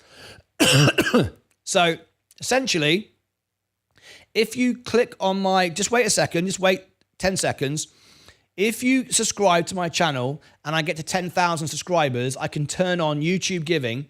You can then tell me, Martin, hey, I subscribe to your music channel. Would you now do me fundraisers for my favorite charity? That might be cancer research, help the aged, save the children. I don't mind. I don't care. And I'll do as many as you want. All right, so tell all your friends, get everyone to do it, and I'll do it for you for free, and it'll all go to the charity, right? 6,162. I'm going to give you the link right now. If you subscribe right now, it will roll round. You'll see that roll round, and if you are a public subscriber, it might even come up on the screen. Have we got a birthday today? Have we got a birthday? Please come back to me. I'll check in a second. There is the link. I've given it 3 times in the chat. Right? If you could click on that, I'll see it roll round. All you got to do is subscribe to me and it will roll round. And the closer we get to 10,000, the better. And the moment we do, email me, message me, say, Martin, I've got all my family, friends at work to do it for you. And I am, I'd love you to do a fundraiser for us. And I will do the concert for free. Everything that the video or the live stream earns will go directly to your charity. I don't see it. Nothing to do with me. You'll see it on the bottom of the video. It will say, this show is supporting cancer research or whatever it might be. Right, so let's see. While we're waiting for that, let me read these comments. So someone unsubscribed. We always get one idiot every day. It's the way it works. Don't look back, look to the future. That's right. Very low peg. Indeed it is. Big institution trying to shake us out of the stocks, correct? Well, it's not really see, this is what people like Omar say, and there we go, there's one. People try to say, oh, people just trying to stuff it to the little man. There's no nastiness going on. They're driving the market down to buy it back for themselves. They're not sitting around plotting against poor people and little people and small people. They're not doing that. They're not trying to stuff everybody over. But of course, people like to sell that story, and we can fight back to the masses, or we can, it's a lot of rubbish. All right, it's not true. Okay, what's Nvidia competitors? They don't have any at the moment. So happy to be on your live shows. Always real and great info. Thank you, David GVN. How do you pronounce that?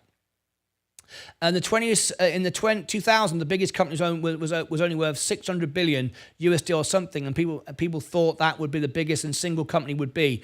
Now people are just seeing a company being worth. Now people are just not seeing what a company being worth. Okay, over 3 trillion. That's right, and it could go to 7. What is the resistance levels of Nvidia? Resistance levels? There are no resistance levels at the moment. He'll give, the government debt goes up 1 trillion every 100 days. What about the reset due to printing notes since COVID? Overpumped, overbought, well overdue correction. What do you mean? The markets have already had that. There's no overvalue. There's nothing like that. Oh, hello. Hang on. What's this? S&P 500 market cap of 47 trillion, where it stands, you say 3x from there. 3x by the end of the decade, correct. 90% of dollars printed have been in the last 2 years. Not true, mate. What's not true? Happy to stand corrected. The Fed... Oh, there we go. Danny's become a member. It's doing something called quantitative tightening, and the company is still doing well. Bell gone. Dylan Wilson. Ouch, that could be painful. Jackson Hole needs to be good for a bull tomorrow. I have been commenting a lot. I hope you read them. I'm reading them now. Crypto always shakes out this week before it explodes. Oh, nobody needs a platform. Has just become a member. Great show. Thank you very much indeed. We get the unedited version. That's right. Well, I don't really edit it. I just cut it and post it. I don't edit it at all. I will cut that bit out. I made a mistake today. Other than that, I don't do anything. No. Sorry, had the farrier here, so I'm late. But remember what today is? Stacey Bailey. Is it your birthday today? Liam Laffey, become a member. IC88. Why are you all dressed up? We've been talking about the red day when it's special. Why the day before your birthday? When I watch on my TV, I'm not signed in, only when I watch on my phone. You can sign in on your TV. You can link your TV to your phone. Oh, Chris Schultz has become a member. Look at that. 10 away. Let's have a look. Almost David. Good evening, Stacey. I have been... Oh, it's your birthday tomorrow, isn't it? I have been... Yeah, it's tomorrow. That's right, I remember now. But basically just remarks. Happy birthday, Stacey, for tomorrow. Not my... Oh, hello. Lean Jan Lernby Jan has become a member. AI has not taken effect yet. It's like the beginning of the internet in the 90s, correct? Stacey, what date is your birthday? Tomorrow. No, I have the day off Friday to celebrate my birthday. Celebrate, yes. But tomorrow it's... no, I have the day off Friday to celebrate my birthday. But tomorrow's not my birthday. So it's today. Your birthday is today. Right. Let's celebrate your birthday then.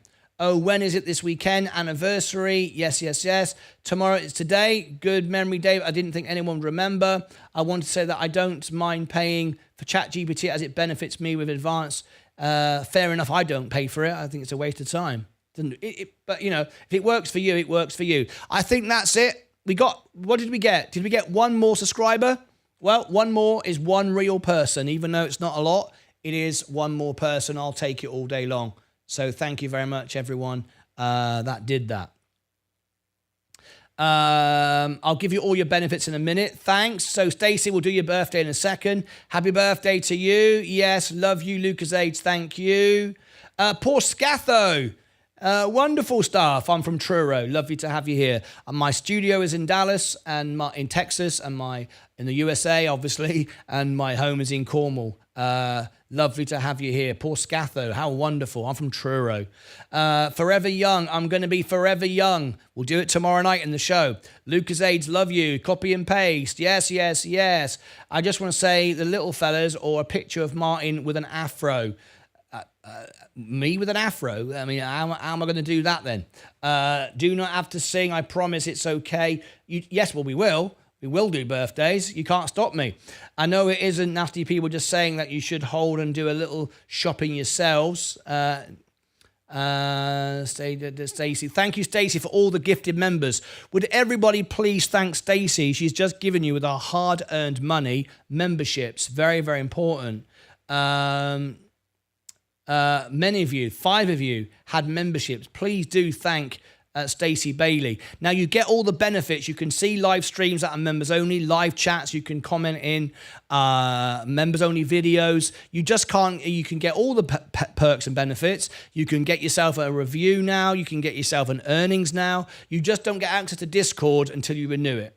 Okay, that's how it works. You have to renew it to get into Discord. That works for you. Hi, all radiant smile. Happy birthday, Stacey. Right, I think we've got through all the comments. Okay, let me go back now to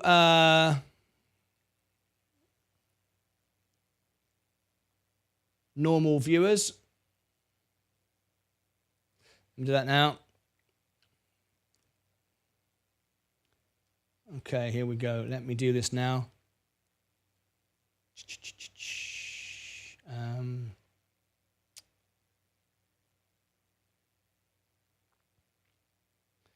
I've shut everything down today. That's why I've got to reload things up. That's why it's slowing me down a little bit. Okay. Let me go back to general public now. There we go. Okay, anyone can speak now. So what we're going to do... Oh, did we get 100 likes in the end? Everyone's telling me we did. Right, what we're going to do now is a happy birthday. Now, I'm really glad to do this because it's been ages since I did a birthday. And every morning it takes about 15 minutes to set up all the studio just in case. See the red light gone on? Just there, look. Off, on. Got a foot switch down here. Every morning I set this up just in case it's someone's birthday. So what we're going to do is this, Stacey Bailey. I want to blow up the chat. So what we're going to do now, one of our members, it's their birthday. Stacey Bailey, we're going to make you a video, Stacey. This is a video that you can keep forever. You can refresh the screen. You will see what's called clip. This is the clip button right here. You can save this. So it's basically this video, but you get your version of it. You can clip it like this. You can clip it. See that? Look, the scissors. Clip it. You can name it Stacey's birthday. You can put it on your social media. You can share it around, and it'll just go from where I start singing to the end. It's like a 2-minute clip. And if people carry on watching, they carry on watching. But essentially, it's your clip for you to own the video. All right? So what we're going to do now is we're going to do your birthday. So let's do it now. We're going to go over to this screen here. Bring in the birthdays. There you go. We're going to go over to here. Hey! Oh, it didn't read it out. Stacey 21 today. Party face. Present. Party face. There birthday we go. Cake. Helicopter. Balloon. Heart. Get to the helicopter. I'm glad we got to play that to get that to play out. So thank you very much indeed to you, James. So what I want everyone to do now, Stacey Bailey is one of our dear friends of the show. She's one of our members. She's one of our friends, the family. She sent me an amazing little placemat there. Look, Martin and Leah from her business, look. So she makes these. And I appreciate, I got something else today as well. Yesterday, I'll be wearing it tomorrow on the show. But what we're going to do now is go over to the back of the studio and do birthdays. So I want everyone now to copy and paste to Stacey Bailey. All right, happy birthday over and over again. All right? Okay. And if you want to join us tomorrow night, Friday, for the party, you can. And we'll do all of this, but a lot more. All right? So let's go over to the piano right now. Here come the smoke. Here we go.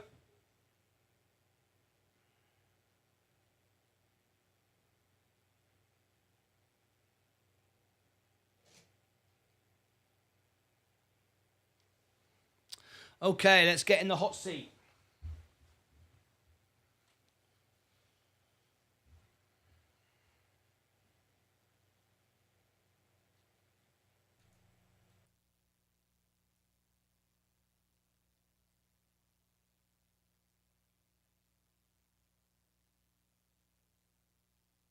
Right, everybody, are you ready? Let's do it.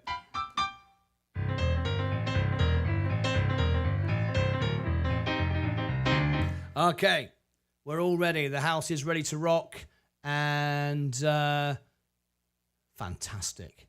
Fantastic. So I want all of the chat, copy and paste, copy and paste, copy and paste, rolling through. If you are a member of our channel, you get this service as well. You can celebrate your birthday, and we can have some fun like this. Are you ready? Okay. I'm loving it. Let me go and refresh that screen. I don't like that. I don't like it.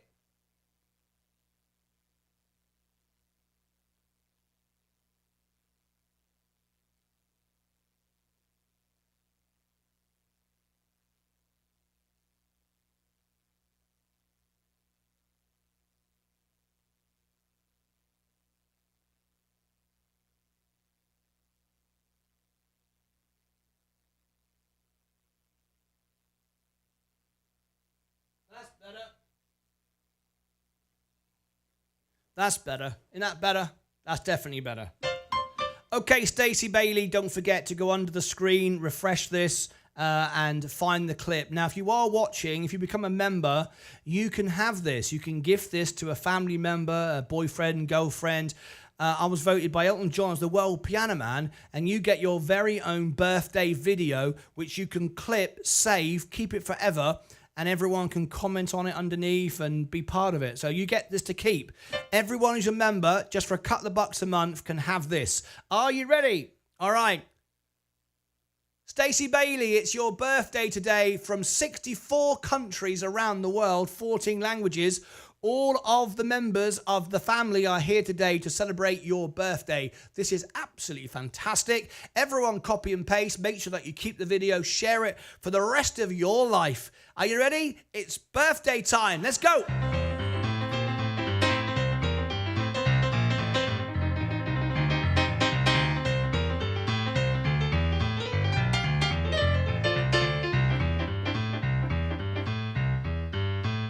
Happy birthday to you. Happy birthday, to you. Happy birthday, Stacey Bailey. Happy birthday to you, to me, to you, to me, to you. Happy birthday to you. Happy birthday to you. Happy birthday, Stacey Bailey. Happy birthday to you, to me, to you, to me, to you, to me. Oi!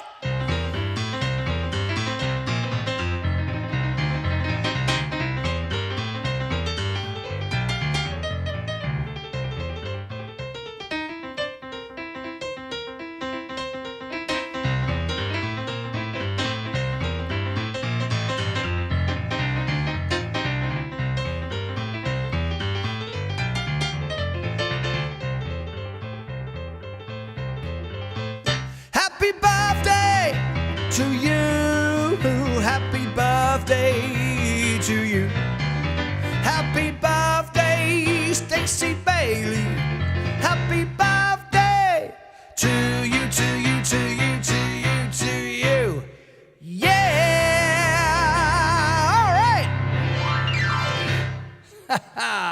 Happy birthday, Stacey. There's your video. Don't forget to clip it and keep it forever. It'll remain forever and ever and ever and ever, and you can share it around on your social media. Happy birthday from all the family, and thank you for everything that you do for me, for all of us here, and Leah. She thanks you as well for her placemat. Appreciate it so much indeed, and we do enjoy your company. Take care, and love to all your family. Stacey Bailey, there you go. There is your special video. Now, if you join us tomorrow night, let me give everyone, now you're all here and thinking, that's quite good, that. I want to see the whole thing. I'm going to give every single person now a special link to the event for tomorrow. And I want because we're going to end the show now, so you might as well. I want everyone to click on this and leave a comment, and I can see it, and I'm going to share it on the screen right now. So here we go. This is the live concert, which starts at 2:10 Central Time, which is half an hour ago from now, tomorrow night, 24 hours from now, half an hour ago. Here is the event, right? There's the event. Do it right now. There you go. I'll give it you 3 times. Click on that. Go on. Do it right now. Do it. And I will go and look for the comments. I will go and look for the comments right now. Let me go over there now and go to live chat. And all you got to do is just change top chat to live chat. Tap the like button. Mike's done it. Mike's done it. Stacey Bailey donated $2 through a super chat. James. Thanks everyone. Wish you all the best. Smiling face with hearts. Smiling face with hearts. Smiling face with hearts. I like it. Okay, we've now got 6 likes. Everyone tap the like button. We got Mike, James 007, Mick McGrath, David Ewan, Cornish Mitchell, James 007, Frederick. We've got Cornish Mitchell, Smoky Fats. Smoky Fats, this is the price party prediction show tomorrow night. Now tap the like button, everybody. Tap the like button. Let me refresh it. How many have we got? How many have we got? I'm looking on the screen. I'm going to bring it up on the screen. We've got 7 likes now. Let's see if we can get 50 likes on this event, the price, party, and prediction for tomorrow night. Before we've got 100 people watching. We could do it easily. Let's have a look. I'll tell you what. I'm going to come over this part of the studio, and let me show you. We might get it.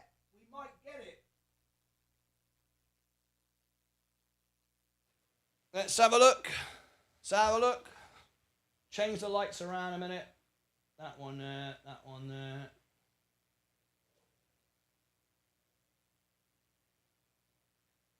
Okay, let me come back to here. Right. Let me turn off the overlays. There we go. Right. Okay. Let's put it on the screen. So I gave you this link. Let's go and have a look. Let's see if we can get... We've never had 50 likes on the music channel. We could do it right now. Have we ever had 50? I don't think we have we? So there's what you were watching. That's what you're watching right now. There's the link in the chat I just gave you. Click on the link. Price, party, and prediction. Ooh, 16. There's all the comments. You can change it, look, to live chat. Right? Come on. You can do it. Let's get 50 likes. We've never had 50 likes. You can ring the bell. You can click wait in if you want. In fact, I don't think you can click wait in. You just are. 16 likes. Let's get 50. We've never had it. If we ever get to 100, YouTube are going to share my music out, and it's going to be amazing. It's going to be the best night ever. Be like, I'll be falling off my chair drunk, right? 16 likes. Go on. We can definitely do better than this. Go on. Let me come back to here. Look, there's 99 of you in the main show. Just click that link there to the music channel right now. See it in the chat. Click on it, and it will bring you to there. And leave a comment if you want. Look, 16. 007 Explore TV. Hello, how you doing? Let me click on it. Come on. I don't know why we're stuck at 16. I so want this to do well. Oh, Oh, well, it's still good though, right? 16 is still really good considering that it's not until tomorrow night. But I don't get it because there's 100 people. Look, 86. Oh, it's coming down now. People are either giving up, going, sod this, I'm going home, can't be bothered, or they're coming in. 16, go on. One last look. 18. There you go. That's the most we've ever had before a show starts. That's great. I love it. I love it. Thank you ever so much. Chris Schultz. There you go, buddy. Chris has done it. Explore TV. James 007. There you go. Stacey Bailey. That's tomorrow night. That's the closing bell show tomorrow night.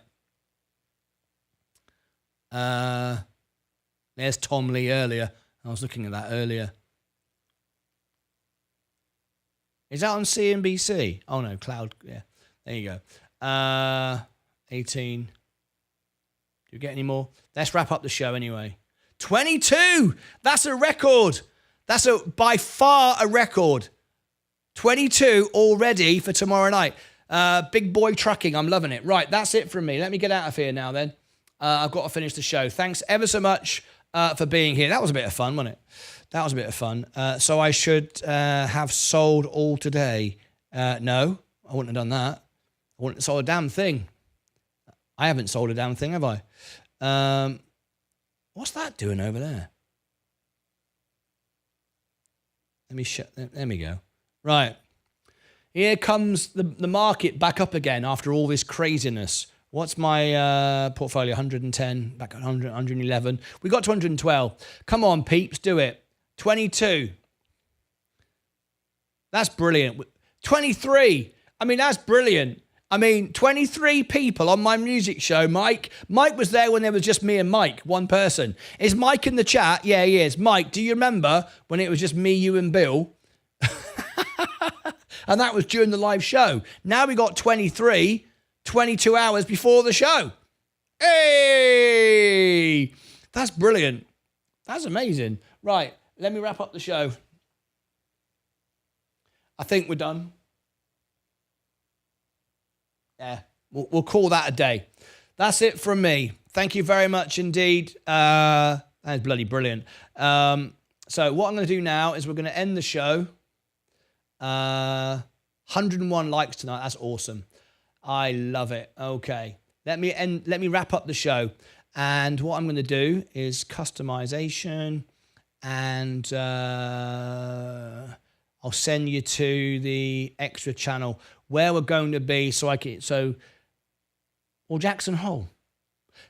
I'm going to send you to Jackson Hole for the morning. I'm going to be nice. I was nearly going to send you to the music show, but I thought, no, if you don't want to do it, I'm not going to send you.